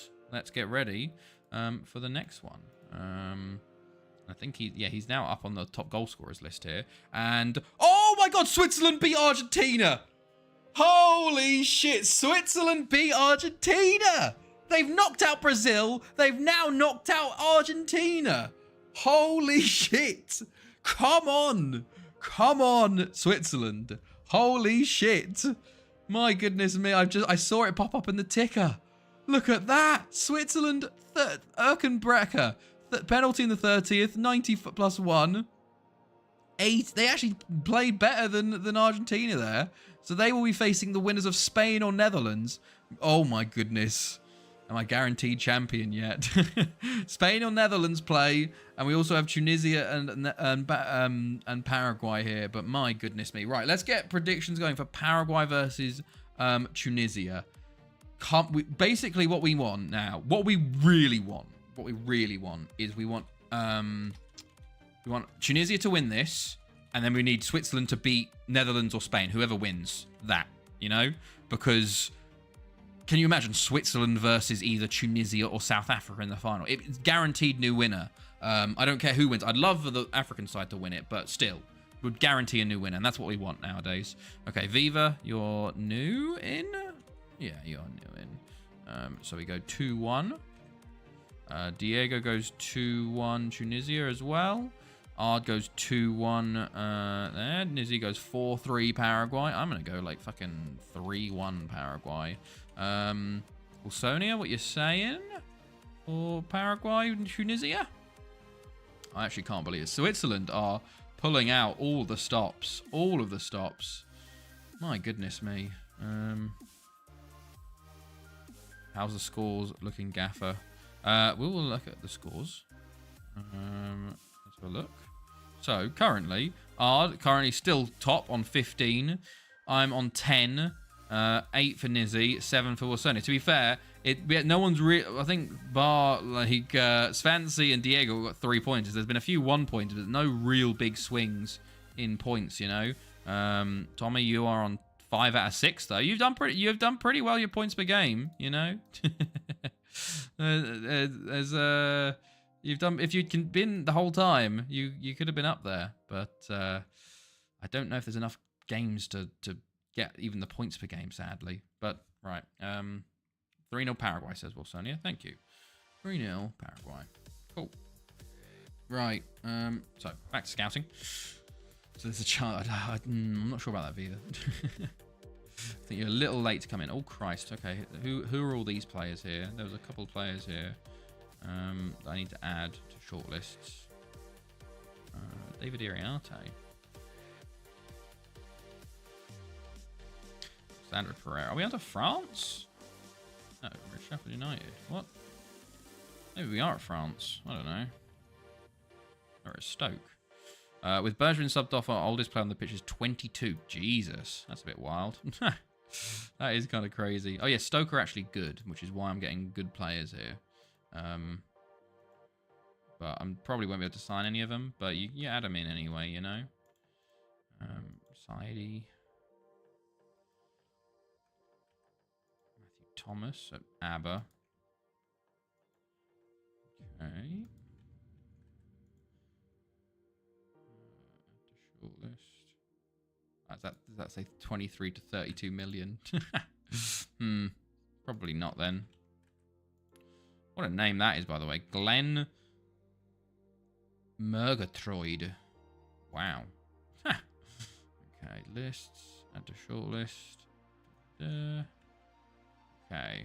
Anything else going on? Oh, Naff. Gerard Naff. He's 35 now. Wow. Tovar off to Spain for a season to get his work permit situation continuing on. Okay.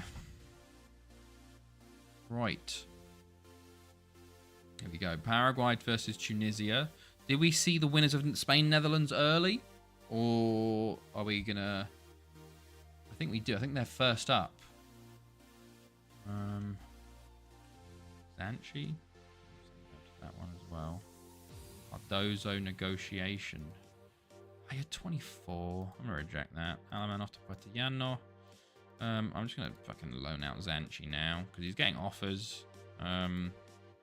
See if we can get some news from him, you know. Okay. The Ajax thing is very much an FM. Like, the youngest player on the pitch. Okay, lots of loan offers for Zanchi, which is good. Make some good money off of him. German First Division. Paderborn.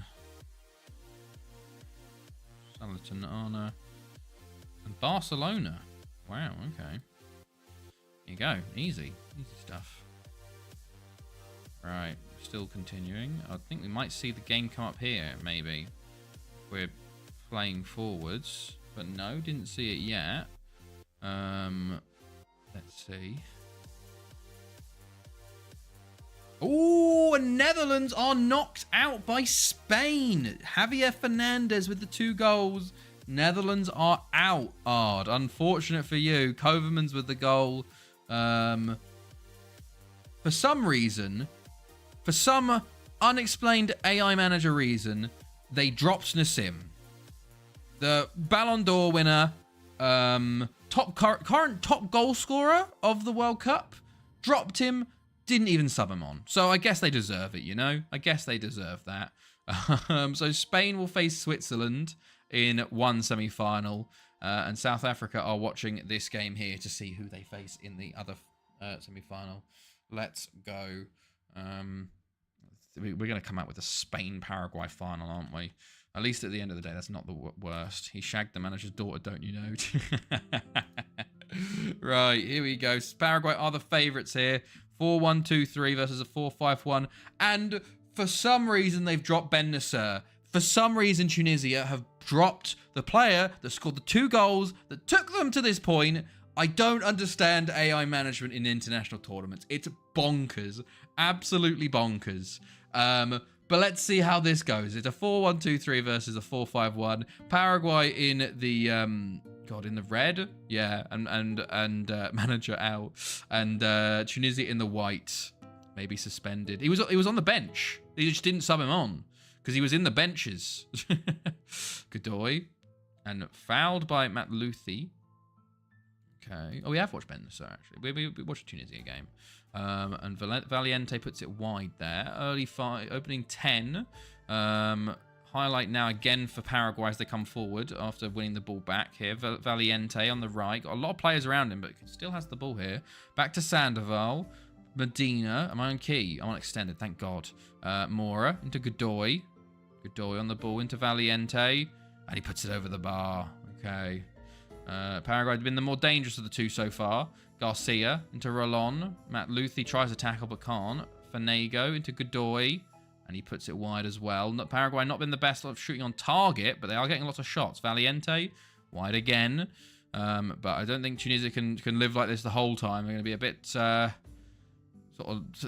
one's going to go in eventually, you know. One's going to hit the target eventually. And another highlight for Paraguay again. Coronel into Fanego. Over to Godoy. Over to Valiente, who takes it down and plays it in. And Coronel at the back post. And that's 1-0 Paraguay. And it was coming. It was coming. Tunisia have not been good today so far. Maybe this will change things. Valiente takes it down there. Has both defenders over and completely unmarked the back post. Coronel makes it 1-0. And there we go. Okay, Valiente now coming forward again. Just puts it wide. Okay. Half an hour gone. Jamal into Salhi. First chance for Tunisia and Abez. Oh, it was an open goal. It was pretty much an open goal. It was just blocked on the line by defenders. Huge defensive stop from Paraguay and a big chance miss for Tunisia there to level things up. Salhi in the box again. It seems to have woken them up, and Rashel with a save there. It seems like Tunisia have woken up. Couple of chances here and there. They play the ball in. It falls and it's cleared by Garcia. Rolon will actually get this for Paraguay, but highlight over. As halftime approaches, I think Tunisia have woken up a bit. They bring on Ben Nasser for Abez. So who would have thought they've gone 4-4-2 and bring on the player that got them here. So at least they're doing more than Netherlands and actually bring on their top... I don't know if he's their top goal scorer, but did score in the previous round to get them through, just like Nassim did. So let's see if they can sort of come back. It's still only 1-0. Nearly 2-0, but 1-0 currently. Half an hour to go now. Not many highlights at the moment. Paraguay make a double substitution here. Paraguay just sort of stalling out. Tunisia make another substitution. Sorry, not to Paraguay, Tunisia. Tunisia make their final, and so do Paraguay. Caballero comes on there. 20 minutes to go, 50 minutes to go. There's been no highlights at all here. What's been going on? Paraguay have shut up shop, it seems. Okay, free kick for Tunisia. Starting with the goalkeeper, moving it through Jamal into Matt Luthi. Jamal cleared again. Caballero, counter-attack maybe for Paraguay coming forward now. Caballero into Godoy. Worst thing about Chelsea game is the equaliser score by Fernandes. That prick. It's always I said it was gonna be a mistake by someone when we're 2-0 up, and then we're gonna capitulate and make it 2-2. You know, it's just the usual. But no Chelsea talk. No Chelsea talk. We got good talk here, and there you go. And sadly, that is 2-0 Paraguay. We are not guaranteed a All-African Cup semi-final here as Caballero lays it off to Coronel with a fantastic finish, to be fair. Tunisia were much better in this half, but still unable to get the goal, and Paraguay were able to, and I think that probably is Paraguay into the semi-finals to take on South Africa. So it's funny that we've got to, it's been such, like, it's a good World Cup when we're saying that Paraguay getting to the semi-finals is the bad option, you know? How do you get them sounds the goal one? Basically, I've got a thing called Touch Portal, and I basically hook up sounds to it to then connect to I think, like, basically it'll just play a sound when I press a button. It's kind of like it's a free version of a Stream Deck, basically. So I just hook up the buttons to do certain things, and I also have it for, like, when I change my scenes. So I don't click my mouse when I change scenes between the spreadsheet and the main gun. I just press a button down here. So I have all my weird, like, all the sounds on here, changing scenes, adding the club in, you know, like when we look at the badge and stuff, and change cameras on an app. Yeah, it's called Touch Portal. So you download it on your PC, and then you download an app on your phone, and you connect the two up with OBS, and then you can, like, set it up. There's if you type in, like, Touch Portal into YouTube, there's 2 or 3 good videos for it. I think it's very good because it's a basically free Stream Deck, and pretty customizable. I did buy the extended version, but the free version is pretty good, and the expensive version was like £7 or something like that. So I was like, you know, I'm going to be using it a lot. It's an investment, you know. Love when FM sells your best use for it for 15k when we have 6 million in the bank. Oh no, Diego, that sucks. And there you go, 2-0 to Paraguay. Sadly, no All-African semi-final, as Paraguay sort of crushed that dream. But we do have, it's a good World Cup when your semi-final options are Spain, Paraguay, South Africa, and Switzerland, you know? We do know Spain's going to win, sadly, but it's nice to have the small teams there. Right, always one goal either way. Always one goal either way. Yeah. Right, Goma, there we go. So, World Cup, quarterfinal, you won. You won, Odd. What do you mean you won? 2-0? You got, yeah, it was... I think. You think you've won? Hold on. Let's see. So, you have not won, Ard. We have 3 games to go. I am the closest to you. And if you get 0 points, and I can still get 12, by the way, because I said Spain will win. So, theoretically, I can still get 12 points. So, my maximum points I can get is 22.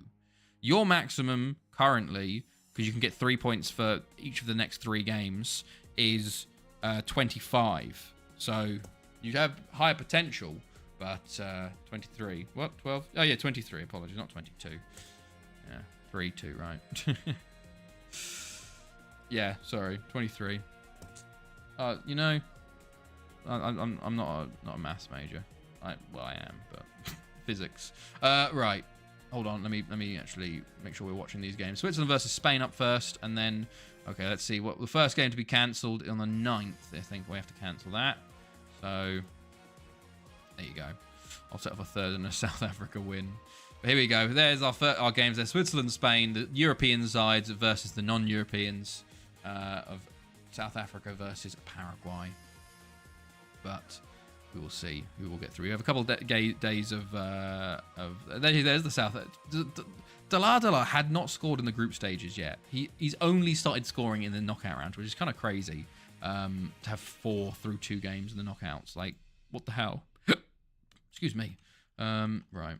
So we're going to do some scouting here, by the way. So we're going to add to the shortlist for a few players here. To be fair, English players in the English teams are pretty cheap. Like these guys are like 1.5 star potentials. Like Fernell here, he's only 10 million, you know, and he's 2 and 2 star. I think you're going to be a bit more expensive, Mikel Vicuña. Is this the guy I wanted to sign ages ago? I think it probably was, and I couldn't get... He was too expensive then, so I assume he'll be too expensive now, you know. Papo Kiembe, of course. Well, Premier League winner, but he's 7 million. Crazy. Like, I'm adding to the short... Like, a lot of these players I probably won't even care for, but I'm just looking at stars currently, and we'll go through and read it. Like, Bradley Rice here, got good potential going on there still. 24, though. The 24 does stick out to me. It's like... You surely don't... If you're a 1 star now and they're saying you've got 4 star potential at 24, it's probably not going to be happening, you know? But who knows? Who knows? Maybe he'll live up to it. You have a funny name. Uros Stojanov. And he's Slovenian, so that's definitely an option. You could probably get him for 5.5, maybe. But that's why we find these players, because like do the scouting, because I'm like, I probably wouldn't have found him otherwise. We could bring back John Halpin, hilariously. But probably not. But yeah, sign him for, well, 5 mil's a bit much, maybe. You want to kind of find players earlier than this. Like, you want to find them at the Slovenian club, you know? Fuck's sake. Okay. Right. Let's see. Terzi. Shortlist. Was that the right one? Yeah, it was. I'm so in automatic mode that I didn't even realize what I was doing at one point. It's just automatic. 1-1 in the Ajax game. Oof, unlucky, man. How many minutes left? Okay. Go. Christ, there's a lot of players here to add to the shortlist. Oh, we're into France now. We are into France. We've finally finished England, and we are into France. I've noticed there was a lot. I was suddenly looking at French names and French clubs. So, okay, France. I also did extensive scouting in, so we're going to be in France probably for the rest of the World Cup here. But there's a lot of 90+3. Oof, unlucky, man. There's a lot of potential in France, I would say. So. See, Sidibe here. This is a really good player, but he's French currently. I wish he switched to his second nationality because then I could sign him. I can approach to sign you. Interesting. I haven't got you on a contract yet. That's very weird of them. Okay. No, Alonso. Okay, we're nearly there. I think I've got another 2 days to get through, though, this. So... Right, Switzerland versus Spain. Let's get predictions now, then. Let's start doing predictions of Switzerland versus Spain. The first semi-final here. Switzerland versus Spain. I think it's going to be a 2-0 Spain victory. God, more. That's an odd bid. No.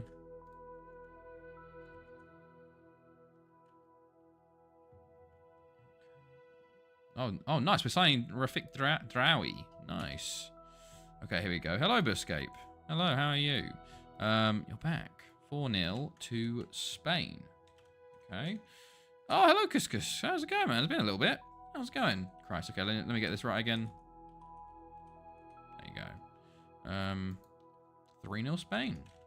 There you go. 2-1 to Switz in extra time, says Wilsodia. 2 extra time. Okay. Nizzy goes to the 1-0 to the Swiss. Ard goes... I love couscous. Ard goes 2-1 to Spain. Oh, Christ, my headphones are going to fall off. Diego, Viva, if you're about. What you're saying. Good stuff.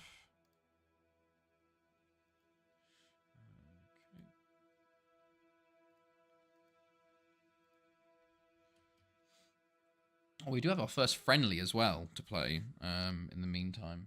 So we did by the way. I've missed it, but I'll go back to it once we continue through this.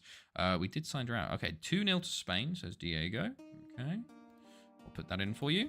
You won't see it, but it's put in. Go. Yeah. Oh, Cabello did sign a new contract. Nice. Here you go. Dry Ice signed for us our Moroccan midfielder. Looks very good. I've also tried to loan list him. No one's bid, sadly. Oh Christ, there's some older players here. I don't need to. Oh, we're okay. Yes, as you can see now, we are looking at each individual club now. So we are looking at FC Metz currently. John Harkes. Isn't he the American? I think he's the American. Luigi Ferrari. What a name. How you can't get more Italian than Luigi Ferrari. Like, come on, man. What are his parents doing to him? That's good stuff. Luigi Ferrari. Tommy goes 3-1 to Spain. Okay. There you go. That's in as well. Luigi Ferrari, man. Fuck's sake.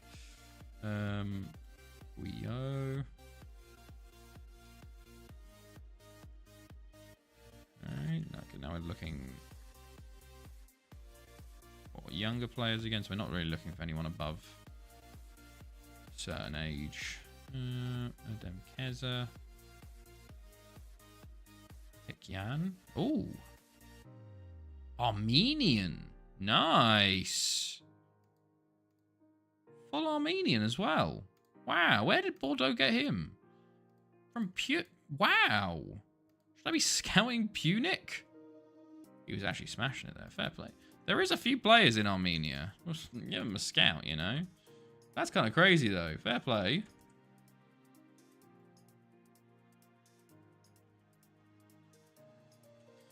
Okay, nearly. We're getting there. We're getting there. To be fair, this is helping to pad it out because we don't have as many games today. So, like, we've got 3 games to go and an hour left. So, you know, about on schedule. Bordeaux we're currently at though. No offers for down. Wowie. We'll wait until the end later in the window maybe. Worth 13 million. Not too bad. They're very cheap to be fair to get him a 21-year-old with that good sort of attributes. But pre-season, allow extended leave for whoever, you know. Yay, we're going to win the league again. Hopefully we win back the Champions League, because Barry are currently holders, annoyingly. Fucking Barry, man. Okay, let's see. Come on. I did work out, you know, so I'm doing Kosic? I'm doing the like recording all the games in Europe and continental and stuff, and I was sitting there figuring out how much I have to do. So basically, it's an average of you have 6 group games, 1 Super Cup, 2 Club World Cups, and 7 knockouts. So it's about 13, 14, 16 a season. So 16 times 30 or 15 times 30 around is like 300. 30 times 10, 300. It's like a good few games. But then I was like, if I do every single game in the Welsh League, that's 50 times 300. So I think I was like, before it was something like 1,000. No, I think it's like 3,000 or something I've got to do. If I do every league game, it'll be like something like 35,000 inputs, which probably is a lot. But I'm like, also would be quite fun to do. And I could see like my all-time record against every club, you know. That'd be quite fun. Like I probably played like fucking I don't know who Aberystwyth. I probably played Aberystwyth the most because they've never got relegated and they were also big. They've never really got relegated from back in the day, and I've never managed them, you know. So I've always played against them at least twice a season, and a lot of times 4 times a season. Due to the fact that they've been a good team. So I honestly think Aberystwyth I've played the most, if I were to say now. But that's a long-term goal. Some more scouting real quick before the game. Would be fun to look at. To do it is to have, yeah, exactly. It would be a long session to do. Like, I'd probably have to spend, it would probably take a few months to do, you know, because having to input every single game and the scoreline and the competition, because of course you do the league and the cups and stuff, and it would be something. It would be something. I mean, right, you're very good. Carlos, oh yeah, Carlos. I forgot about Carlos Fierro. They got Carlos Fierro playing for them, which is quite funny. Oh, Adriano's playing for them. Oh boy, Adriano. How's he doing over there? He never got a word of Hermit. He's been okay. Been okay. Okay. Excuse me. Apologies. God, it's gonna be a long summer period where I have to do this every single day. God, I'm only at France as well. I think I did too much scouting. Maybe. Is there such a thing as too much scouting? This probably is it, you know? Because now if someone pops up now and I want to scout them quickly, it's just like, oh yeah, you know, you just don't get to scout them. This guy also on a youth contract that hasn't been given a full professional deal, which is very interesting to me. And I wonder why they haven't yet.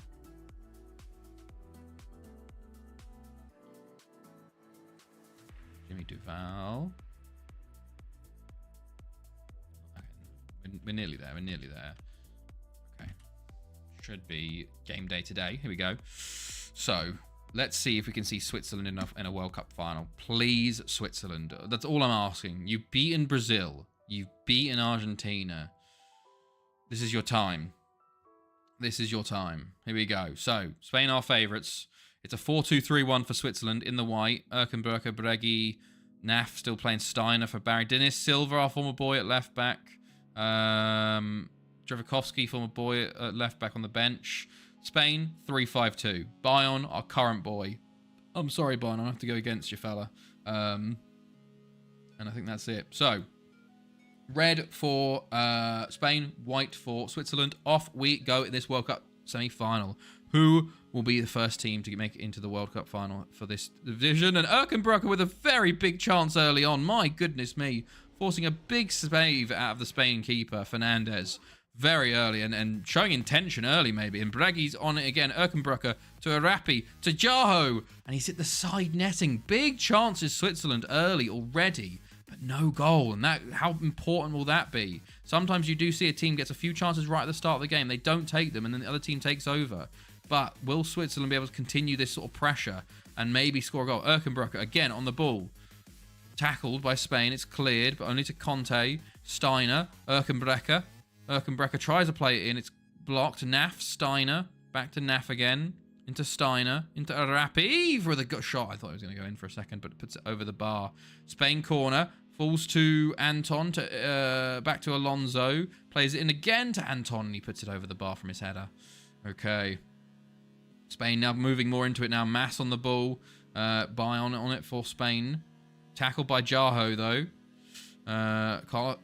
Carlos with a free kick. Very close. Goes over the bar there. Free kick.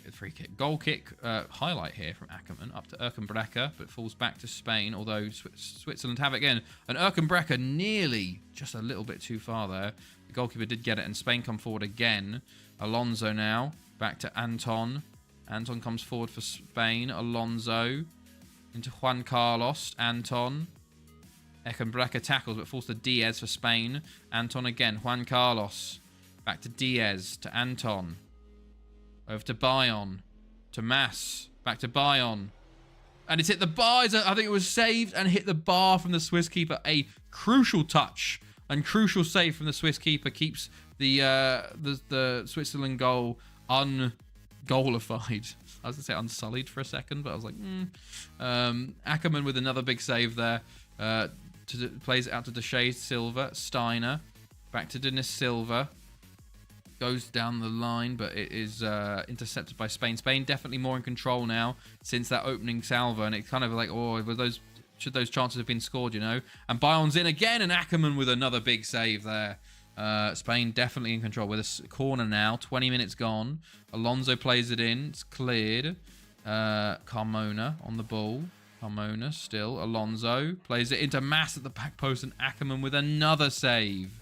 And it's starting to get a bit worrying for Switzerland. They're kind of under the cosh a lot now. Every time they get the ball, they just give it straight back to Spain, and they come forward again. It's just like they need to let the pressure off a little bit, get hold of the ball a bit. Bayern on the ball on the right into Alonso. Alonso on the ball, and he shoots wide. Okay. Quietens down for 3 minutes. Juan Carlos free kick hits the bar, and no one's there for the rebound. It's out for a corner to Spain. Spain pushing very hard. Can Switzerland weather the storm, or will Spain find their opening? 10 shots now for Spain compared to the Switzerland 4, which were all in those opening 10 minutes. Bayern in the box, and it's tackled by Deshawn? I don't know. And cleared by Silva. Okay, 27 minutes gone. Spain throwing again. They come forward again. Anton into Alonso, to Mas, to Bayern. And it's a great block from multiple Swiss players. Another corner Spain. 4th of the night for them. Alonso to play it in.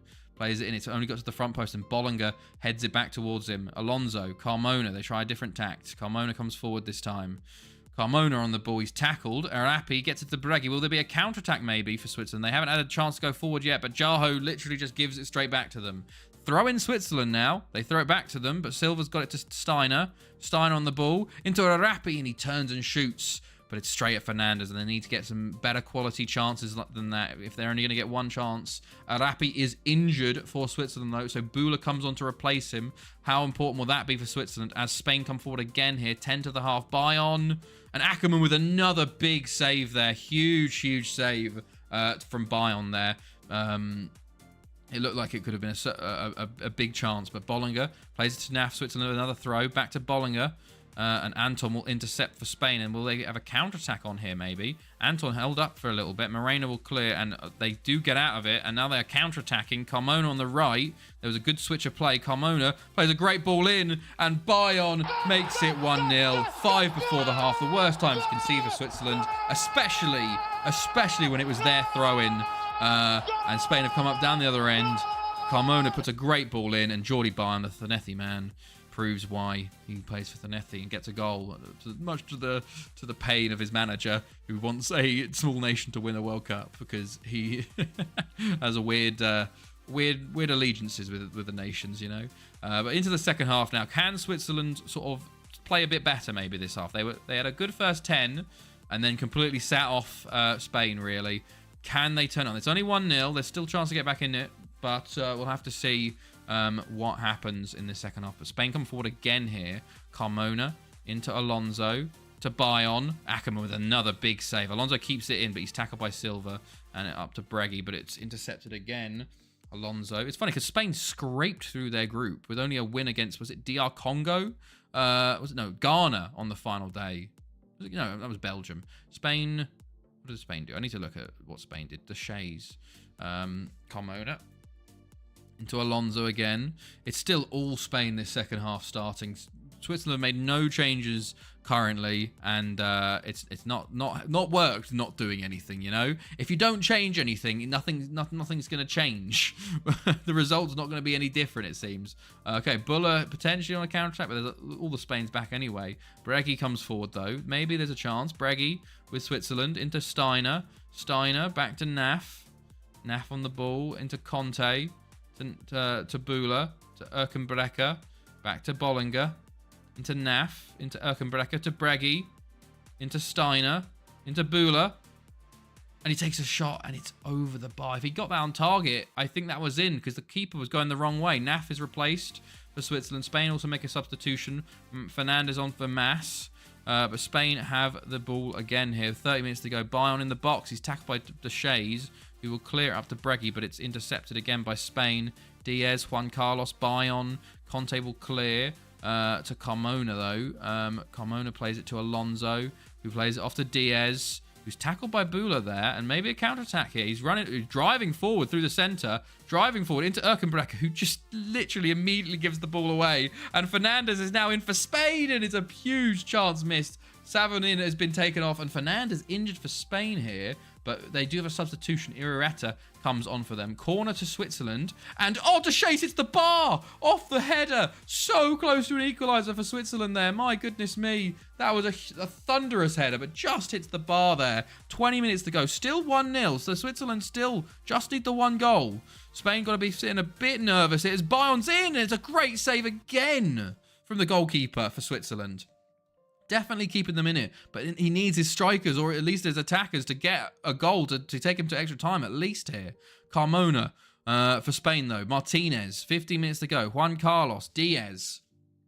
Diaz on the ball into Carmona to Martinez. Through to Bayon. Bayon is tackled by Deschamps again, but he's lost the ball. Deschamps just winning it back again and again. Steiner now for Switzerland. Steiner pushing forward to Bühler. Bühler into Breggy.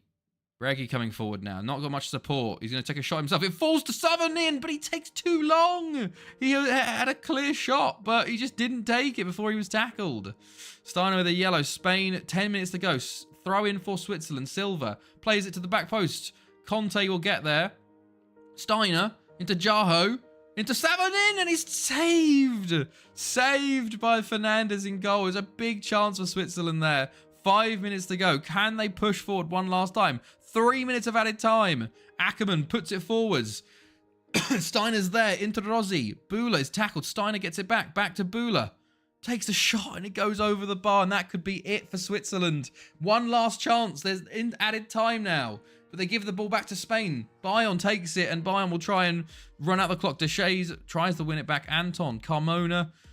Martinez. Anton.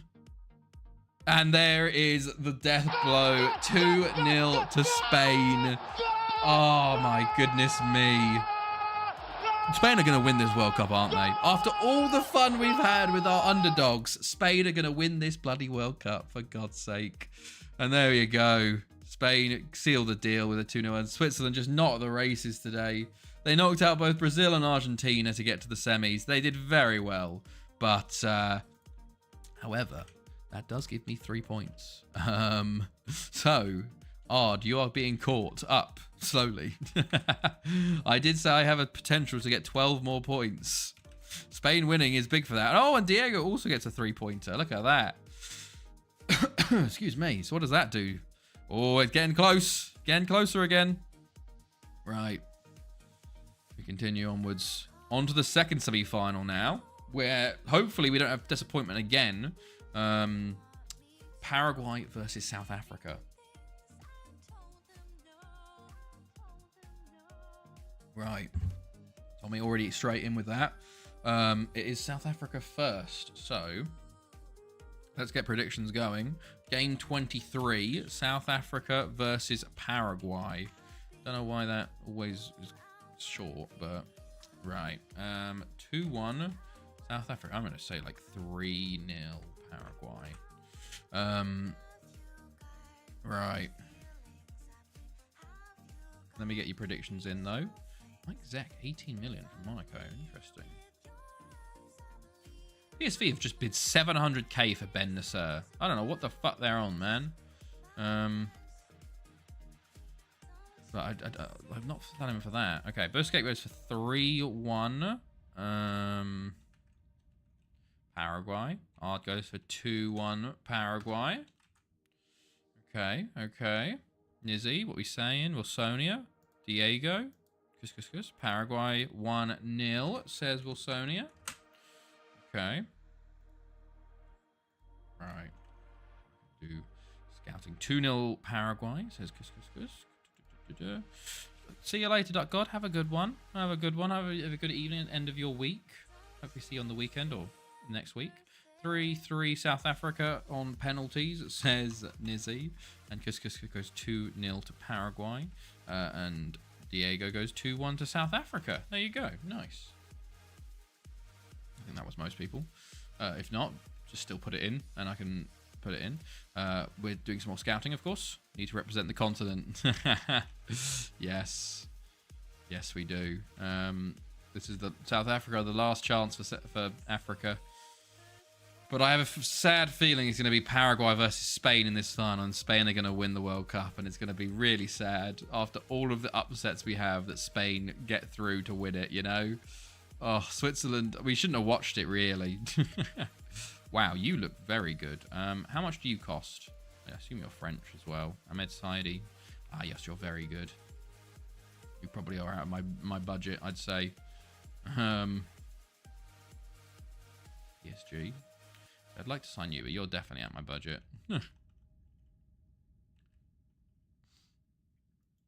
Oh, Carmona. There's Carmona, the Spanish mid-winger. Jose Albert. Yeah, like, I'm adding these guys to the shortlist from PSG, but they're not going to sign for me.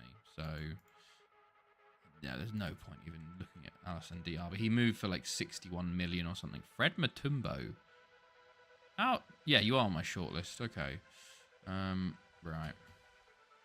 Here we go. Game day of the second semi-final. South Africa versus Paraguay. Will we see the second ever African side in a World Cup final, or will we see Paraguay going for their third World Cup, which is kind of wild when you think about, when you say that. But here we go. Right. Here we go. Right. Favorites are Paraguay. It's 4-4-2 again for South Africa. Dala starts up top again for them. Mabuya back on the bench. And it's a 4-1-2-3 for Paraguay. Caballero up top for them. Godoy, the usual people. So off we go. Red for Paraguay and yellow for South Africa. How will this other semi-final fare? And who will be facing Spain in the final in Portugal? Oh, Portugal aren't going to be very happy with Spain winning it in their own tournament, you know. Oof. There's an early chance in, and Shangasse loses it. And Zulu, poor pass back. It does get back to Chababala in goal. And Dala, it might be in here, actually. Lays it off to Nlapo. Oh, and he shoots over the bar. Okay. Right. Firi into Nkosi. Firi and Shangasse.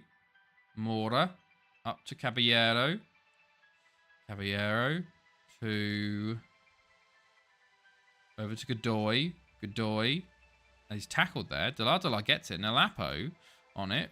Plays it over to Firi on the left. Firi into Sibeko. Back to Firi. Over to Nshangasse. Dala into Nlapo. And South Africa take the lead. 1-0. Some fantastic play. And South Africa are 1-0 up here. Nshangasse plays it to Dala. Plays it to Nlapo. And a one-touch finish. And that's 1-0 South Africa. A fantastic start for the South Africans here. Now, will Paraguay respond? And they do have a corner here. It falls to Cantero. It's blocked. Back out to Rolon. Sibeko tackles him there and actually keeps it in. And he's going to try and play it. But just gives it back to Paraguay. In reality, could have maybe just let it go out. And Rolon is in. And there is a offside goal. Offside goal. Close. Very close. But obviously it does show Paraguay now are not sitting idly by. And there is the equaliser. It's a rebound. Of course it is. Paraguay have had 8 shots already to 6 on target. And Chabala can only parry the first one. Paraguay equalise up there on the 23rd minute. Rolon plays it into Fanego. It's a good strike. It's a good save, to be fair. But Acosta is right there. And, of course, the striker will always... The attacker will always react quicker than a defender on a rebound. So, okay, let's see how South Africa handle this now. Caballero into the box again. It seems like Paraguay have woken up fully. Oh, yeah, they got Bagardo. I keep forgetting about Bagardo. Acosta on the ball. Plays it into Firi. It's hilarious that no matter what, we will have a winner from Thanethi. Either it's going to be Mabuya, Bagardo, or Payon. Firi going forward with it. Switzerland, we wouldn't have been, actually. Nshangasse, Sibeko. Into Dala, over to Mashunu, plays it into Nshangasse, and he should. He's been spared his blushes by the offside flag, but he should have scored. Okay, it's gone a bit quiet now. 5 to the half. There's a throw in here. Just got a 99th minute pen, 3-3. In the Chelsea game, of course, we went 3-2 down. Don't say anything yet because we'll probably concede in the 101th minute. You know, so kind of the usual stuff. Acosta going forward again.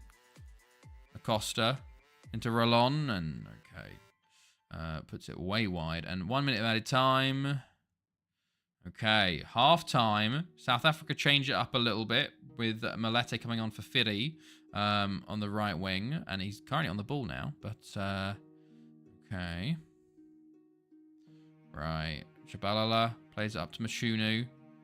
Intercepted by Paraguay, though. Caballero, Fanego.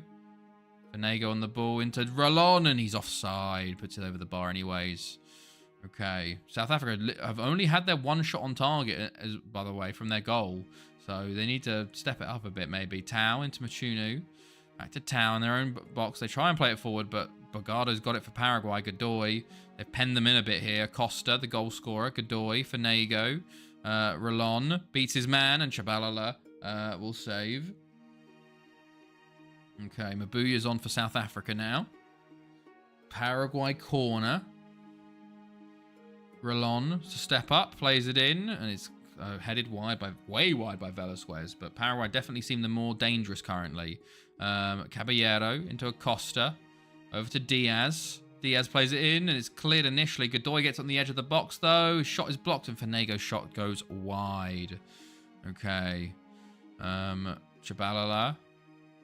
Up to Machunu. Acosta. Acosta on the ball. Over to Godoy.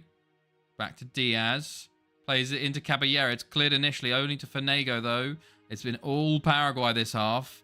Fanego into Caballero, Chavala, and it's another rebound goal. Rolon puts Paraguay 2-1 up. Oh my goodness me. Fanego into Caballero, Chabalala, Rolon. United, lol. What's United like? Is that from the 99th pen? There you go, Rolon. Oh, Masomi comes on for Firi. It's the two rebounded goals, you know. It's the two rebound goals which hurt the most. The keeper's made the first save. Oh, and never mind. There's a normal goal. And it's gonna be Spain Paraguay 3-1. Spain Paraguay in this final. So sad. So sad. South Africa has gone as far as they can. Caballero, there you go. Makes it 3-1, and I think it's out of sight for South Africa now. 4-3! Holy shit! What? No, you're fucking joking me! No, surely not. What? Oh my god, Cole Palmer hat-trick. What? Oh my god. Come on! Honestly, I can see us fucking losing, you know? I can see us losing. Oh my god. Still. Oh, Jesus Christ. Oh, fucking hell. How? 4-3. Are you joking? Are you actually joking? What? Is he going to go to VAR? Man United, the new Spurs, blow the fucking whistle. Oh. Chelsea win. The Europa Conference League is back on, lads. It's back on. Oh my fucking god, man. 90 plus 10, 90 plus 11. Holy shit. That's fucking ridiculous. We're back. It's over. We're back. Hopefully Casey Palmer can do the same. Oh, but big up Casey Palmer. Onana fucked it. Hello, Jambo, by the way. I love Casey Palmer. All right, here we go. We still have a semi-final. I'm going to look at the goals after the game here because we have a World Cup final still to play. Rolon, but it does seem like Paraguay are now in the driver's seat here. It's so sad as well that South Africa took the lead as well. Malete, that's 7 blue tick Twitter accounts posting the score for money.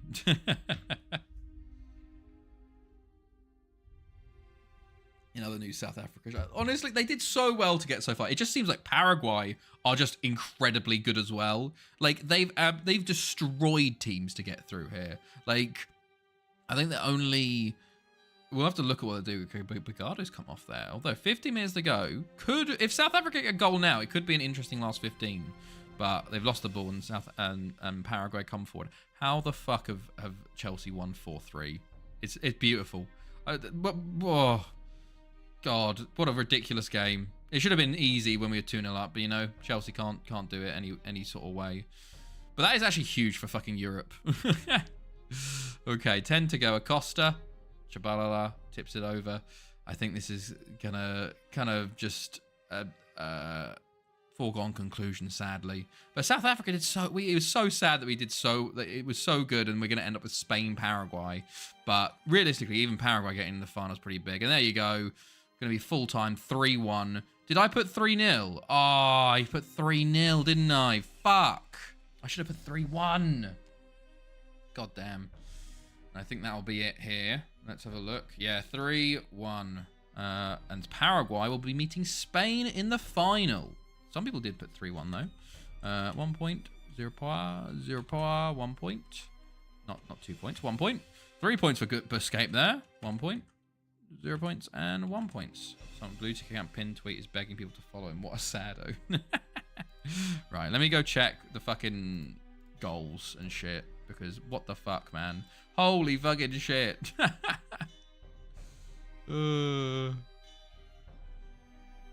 Jesus Christ. That is just ridiculous. Cole Palmer, man. Oh, Cold Palmer, man. Oh. That is just ridiculous.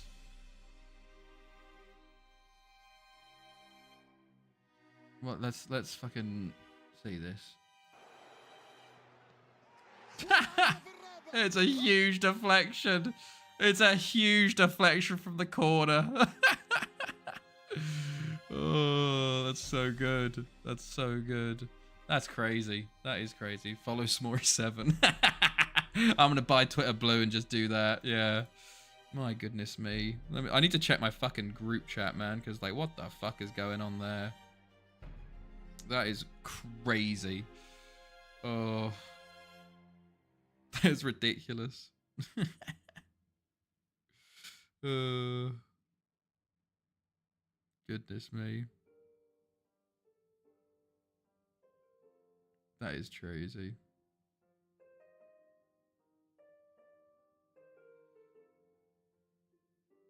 God.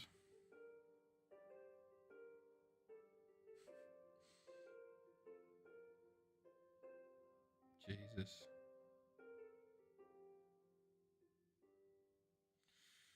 Right. Okay. Right. Let's get ready for... Apologies, I need to just check some things. Let's get ready for the World Cup final, which will be Spain versus Paraguay on the 13th, which means, sadly, sorry, Ponte Preta, we won't be playing our friendly because I need to go watch the World Cup final. And it also means 4 days of bloody scouting, so apologies on that. But there you go. Oh, Corcoran joins on the 15th there as well. But my God, man, what a ridiculous game. What a ridiculous game. That's crazy. That is crazy. Right. Okay. Oh, By the way, after winning Serie B with Bra, I went to Lille to win the 4th tier group A, their second team. Also won the French club cup while I was there, and I'm now going to the 2 Bundesliga. Oh, nice. Fair enough, Hardy. Flying along. Fair play. How many more you got to do now? Right, here we go. More scouting. Apologies. Well, to be fair, we are at like, we still have like half an hour, so, you know, stretch it out. Make some... Oh, who are you? Ratch. Who are you? See, he's not even... He's on a youth contract. And I could just sign him. Oh, I wish... Please switch to Morocco, man. Switch. Switch over. Is there a team called Bra? There is, apparently. There is a team called Bra. We should check. Oh, God. There it is. Right there. 9 out of 25. Italy is 75%. After this, Germany is 100%. Oh, nice. Here we go. Bra. And they're actually... Bra is good in Swedish, by the way. I've been learning slowly. Ja prata lite svenska. Speak a little Swedish. I assume they have good support. Very good, very good. Jättebra! Very good. I've clicked on bra, by the way, and it's taken ages. This is the amount of time it takes to undo a bra for a 15-year-old. Okay, Serie CB. They're in. They've come up to the Serie C a couple times. Okay, nothing too big going on there. We'll continue our scouting. Yarafeev, what a name. Nice Swedish joke in there. Thank you.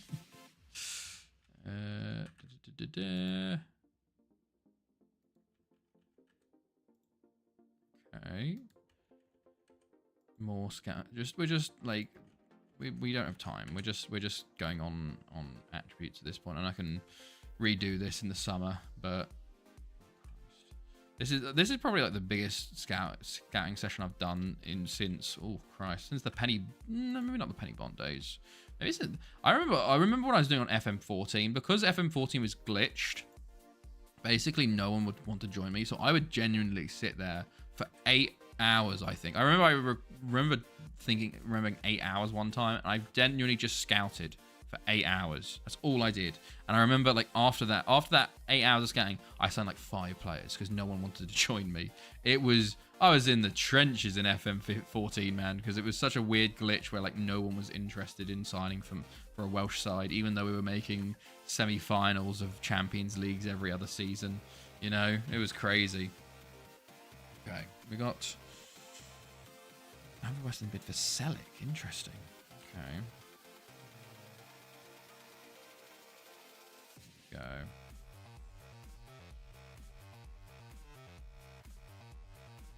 Let's see. Right.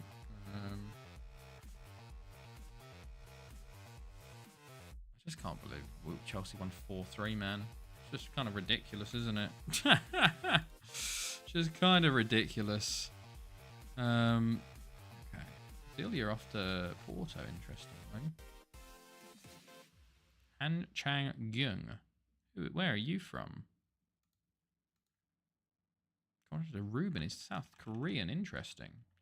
Wonder why I scouted you when I did. Probably because you were on loan in France, I assume.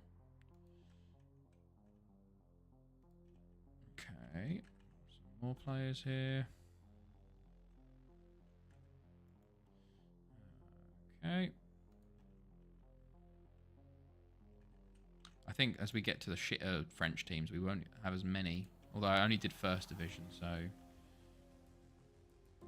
yeah, setting up Moyes, you'll have good players, sadly. So we're gonna be doing a lot of adding, adding to shortlist. Like Pip. Oh yeah, to be fair, like I don't know why I'm adding him. He's not gonna be signing for us at any time.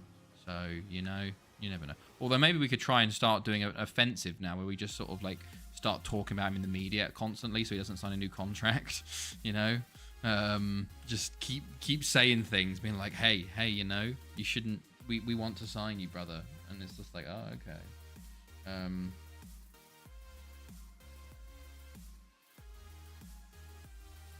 Right. Let's also go. It's not Moisey, make a bid. Akamoto bid. Sada new deal. Okay. Right, a couple of days, and then World Cup final time. Spain, I guess we're now up for Paraguay, I guess. We wanted Paraguay to win 3 Champions Leagues now, which is kind of crazy. I didn't even know Ndai was going on loan to Tom Pentra. But sure, go on loan to Tom Pentra, fella. Realistically, you should be sold, but, you know, things happen. Okay. Right, we have another friendly. I don't even know what happened in our first friendly, honestly. I don't think I checked properly. 2-2. I guess I don't have a tactic currently, which is not good actually for the start of the season, because I kind of need to focus on doing a tactic. Okay, right. 1 day away. We're nearly there. I think a couple of days of scouting, and we should be fine. Let's just quickly do that as well. Yeah, Captain Tommy's going to be back playing a libero. He was the one that was our libero last time when we played a libero. Our first ever... Was it for... No. Was it actually our first ever Champions League was with a libero? It might have been. No. I don't think it might have. I think the second one was a libero. We won 3. We've won 3, lost 2. I think is the current record of Champions Leagues for us, and both fucking losses have been to Barry. Fuck's sake. Ugh. Just typical. I genuinely think it's because they're higher rep than us. Was it Monaco you beat with a sweeper? I think so, yeah. I think it might have been. I genuinely do think it's because Barry is still considered a higher club than us. So, like, we just completely collapsed versus them in the final. Like, we just didn't play very well after we've been playing very well all season. I think that's one of the reasons. So until we suddenly rep them, I think we're going to have issues still every once in a while, you know? Because I think the ultimate test for a tactic is Barry, which is interesting. Who are you? Who are you? Hello? Free transfer? Under transfer bid? Okay, you're probably going to go to them on a free then. I can quickly look, actually. Champions League. Past winners. Christ. Yeah, I think it was Monaco. And then, so that was Libero, and then that was 2 centre-backs, and then that was FC Metz, the first one.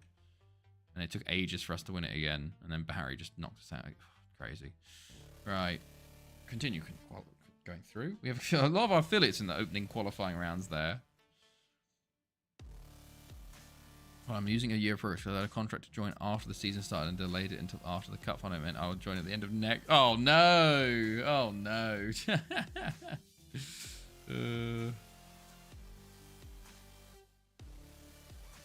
Okay, here we go. One more day of scouting. Monaco make 23 million bids. Is that Platao? Rejected for now. Bender like 7. Do I have like a fucking? Like, I don't know. Why are they bidding 700k for him? That's really odd. And Switzerland do beat South Africa, so even South Africa can't even get third. Sad for South Africa there. Here we go. We're one day away now. We're nearly there. So let's get ready. Oh yeah, we should do some predictions, shouldn't we? Shit, forgot about that. Hold on. Let's go then. Let's do predictions. Let me find out first what order they play in. World Cup final. It is Spain first. So, let's get your last predictions here for the last game. Spain versus Paraguay. I do want to show you, actually, the scores so you can know what you need to go for. So, currently, Ard is 18 points clear. I am on 15. Then we have in 3rd place Nizzy and Wilsonia. But also in the running is Diego, Buscape on 8 each, and Tommy on 7. Even Tim, if he was about, is on 6. So all of those are up for 3rd place. 1st versus 2nd is me versus Ard. And currently, I have Spain to win, and I'm the only one that has a winner in the final. So there we go. Right. So Ard goes for the 1-2 Paraguay win, which means I'm going to go for a 2-0 Spain win. Nizzy goes for 5-0 Spain. First, my young prospect gets nicked. Now my KFC gets stolen. Thinking today, what? How did your KFC get stolen? So I need 12 points in the final. Tommy. Maybe 4-1 Spain. Okay, 2-1 Buscape. 2-1 Buscape. 2-1 Spain says Buscape, not 2-1 Buscape. 3-1 Spain says Diego. 3-2 Paraguay says Wilsonia. Okay. Are we saying Cus as well? What's this, Jambo? And if you want to vote Jambo, go ahead. Mark Goldbridge has completely lost it. Oh, okay. I will watch that later. 3-0 Spain. There you go. Perfect.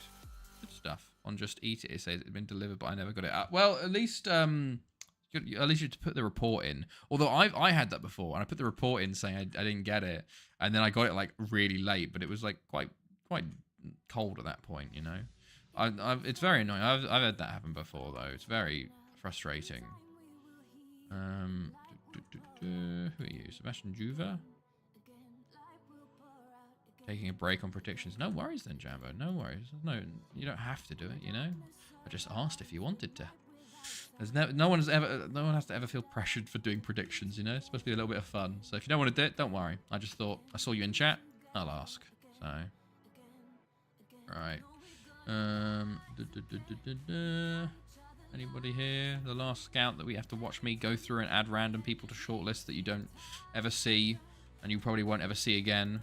Why are we in fucking Zenit? We're not in Russia yet. But weird, France has a lot of Russians on load for some reason, or players from Russia. As I was saying, you know, yeah. Oh yeah, no. I'd rather you say rather than just say nothing, you know. So I just wanted to make sure I don't want to pressure on anything, you know. I went to a car park and does not seem like anyone is there in general. I think driver must have gotten lost inside of the ER. Well, you gotta report that and be like, hey, I wasn't delivered, you know. Okay, Kostic, landline takeover. Here we go. Oh, Uche signs for Villarreal. There you go. He'll probably do pretty well there. It just wasn't that our quality for us, and no one would ever loan him. Okay, here we go. Paraguay are the favourites. Wow. Shows how good Paraguay have been. So, here we go. 3-5-2 for Spain. Bayern up top. It's a 4-1-2-3 for Paraguay. Centurion, Coronel, Roland, the usual, everybody in there. Bagado, our boy. So we got Bagado versus Bayern. 2 Thanethi players in the World Cup final on either sides. White and blue for Paraguay. Red and everything else for Spain. Hold on. Let's go. Of course, we got to do TV for the finals, you know. Got to do TV for the finals. Get this down. Okay, right. This is right. Mass on the ball early for Spain here. Plays into Bayern. Bayern early. Oh, and he just puts it wide. I thought that might be going in the first minute there, but here we go. Spain looking for their, I don't know what, World Cup final. Spain, meanwhile, Paraguay, meanwhile, looking for. Actually, no, I can't check. I don't have the spreadsheet open. But here we go. Silva plays it through to Centurion here, and he will decide to head it. You do get to see some of the weird animations and decisions, which is why I don't watch in 3D ever, because you go, why the fuck have you done that, lad? Just take it down on your chest, you know? So you just, yeah. That's frustrating in 2D. Carmona coming down the wing, though, into Bayern. Bayern on the ball, plays it back to Martinez. I think, isn't Bayern the Ballon d'Or winner holder at the moment? And Engel with a long shot, and Gomez will save. Okay, 10 minutes in, 0-0. Bagado, okay. Right. Diaz is warned by the referee. Roland free kick. Steps up, hits the wall, gets it back again.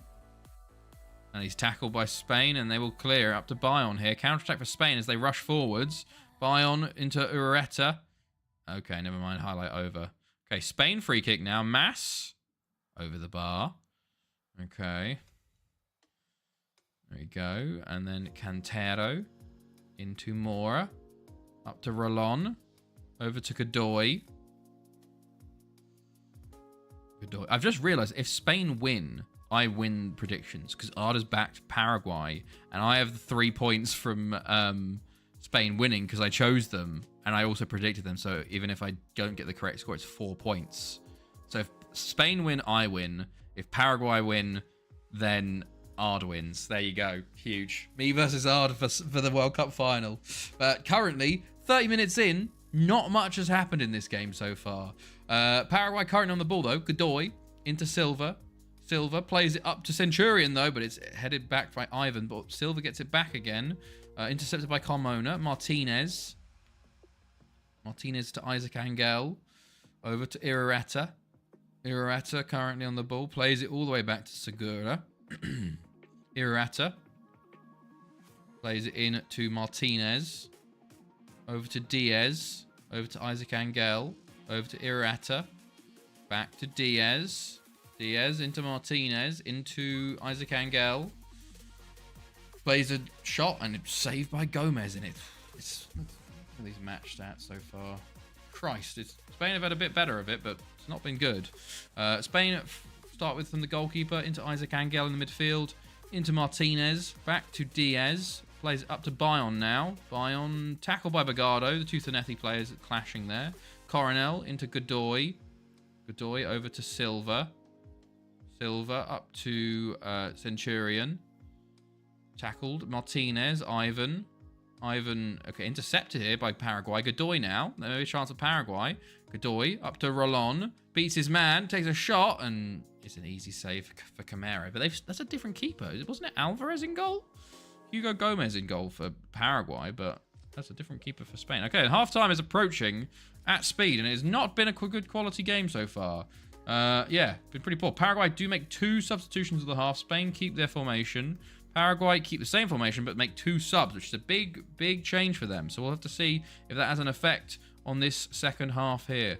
Fanego is now on the ball, I think on the pitch now. I have to check these ones. But Valiente here for Paraguay. Free kick early into the second half, and it's a good header, and just over the bar.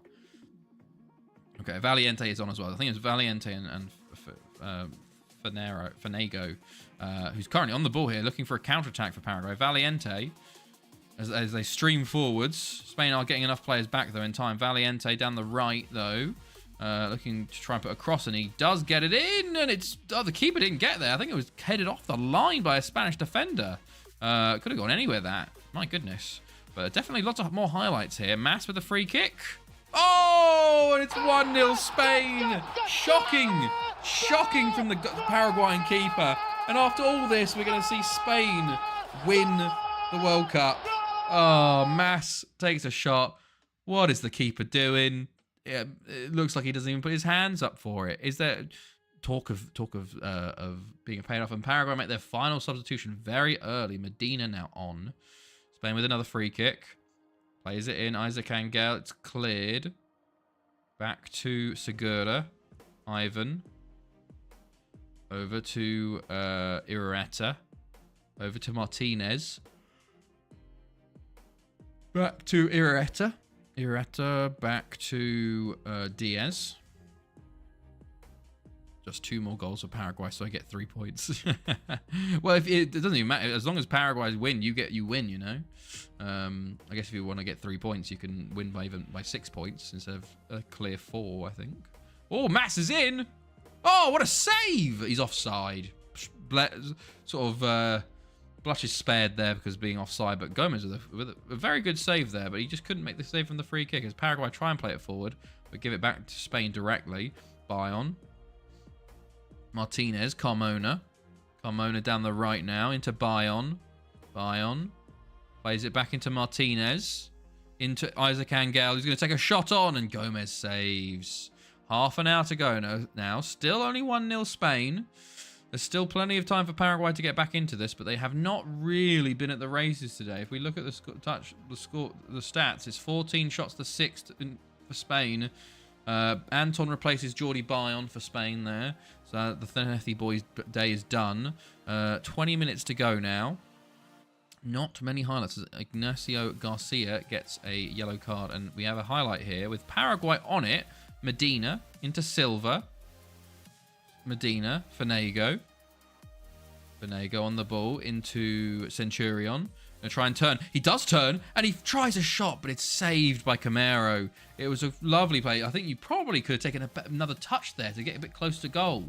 But Spain make a couple of substitutions, so now everyone's made all their substitutions. So any injuries now would lead to 10 men. But we only have 10 minutes left here, and Paraguay have a little time remaining. They have a throw-in with 8 minutes to go. Centurion on the ball. Back to Garcia. Garcia, it's cleared, and Anton will get it, and it's a counter-attack from Spain here. Mas into Irureta, but it's going to slow down a bit, and Paraguay will get players back, but Spain still have a chance. And Mas is onto Anton. Anton on the ball. And Anton scores, and it's 2-0 Spain.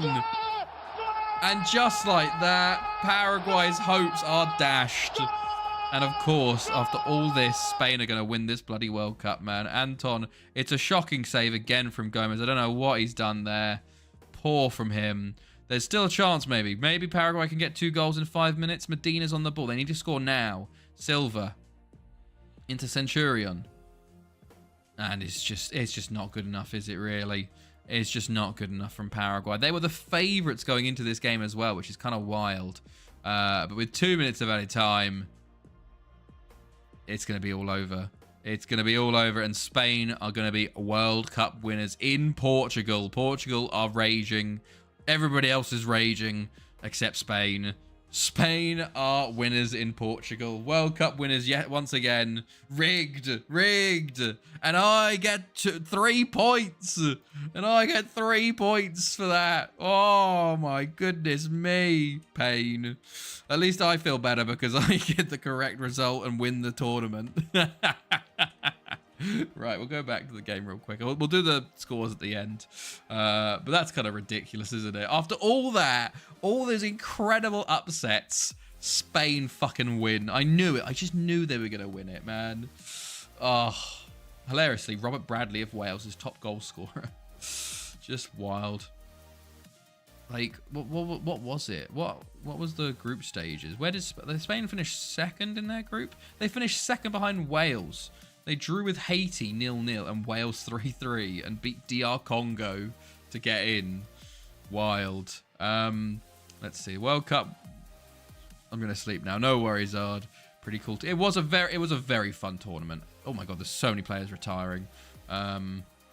England manager sacked. Germany manager sacked. Not surprising.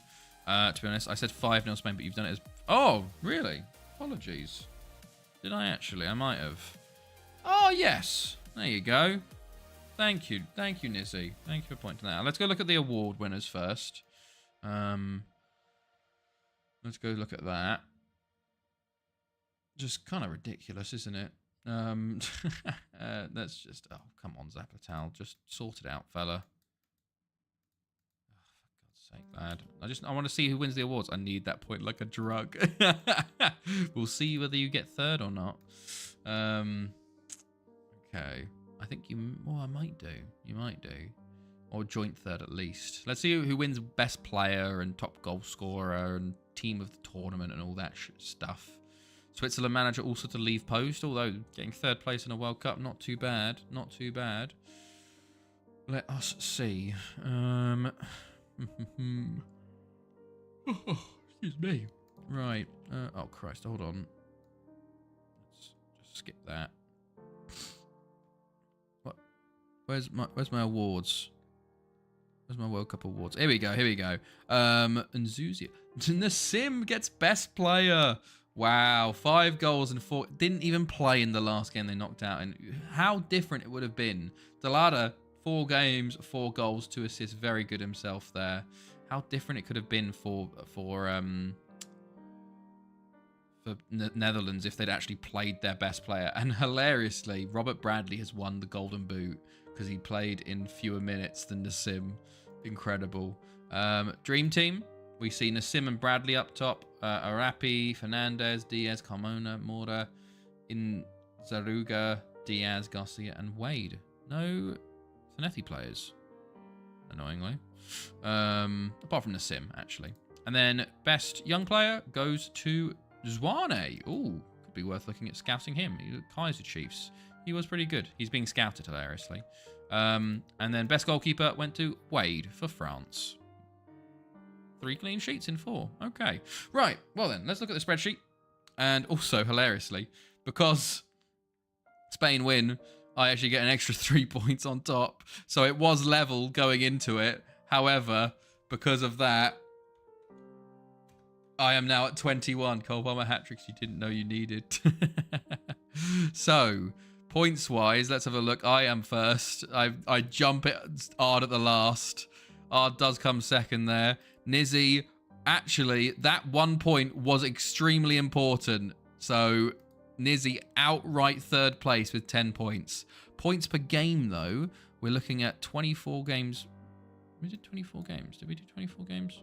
We did do 24 games. Okay, so you need to do at least 12 games to count towards the points per game. And I think, hilariously, I've also won the points per game. Tommy, you were so close. If you'd done 2 more games, you could have been up there. But it's super rigged for me, lads. Don't you worry. Silver for Ard, and then 0.46, 0.69. Buscape gets third place with 9 from 13. For third place in the points per game. Diego, you were doing incredibly well, as by the way. If you'd done it 4 more games, you would have definitely been up there. But there you go. So that will be that. We have done our World Cup. We now get ready for next season with Thanethi. Back to the club game with our new formation, the 4-4-2 sweeper. Hopefully we'll be back Saturday, depends on what I'm doing. But yeah, hope you guys enjoyed this World Cup over two nights. It was a very good World Cup. There were some very fun games. And even though Spain won it in the end, it was still a very fun World Cup. I don't know when the last time Spain won it actually was, to be fair. It's probably been a while for them. Oh, Christ, it was 22-18. So to be fair, they are kind of an underdog. Thank you, Nizzy. Thank you. So with that, we are going to call it a night there for us. So I hope you guys enjoyed. I hope you have a good rest of your week and start of your weekend or weekend, whatever. Otherwise, I will see all of you next time. Have a good one, everyone.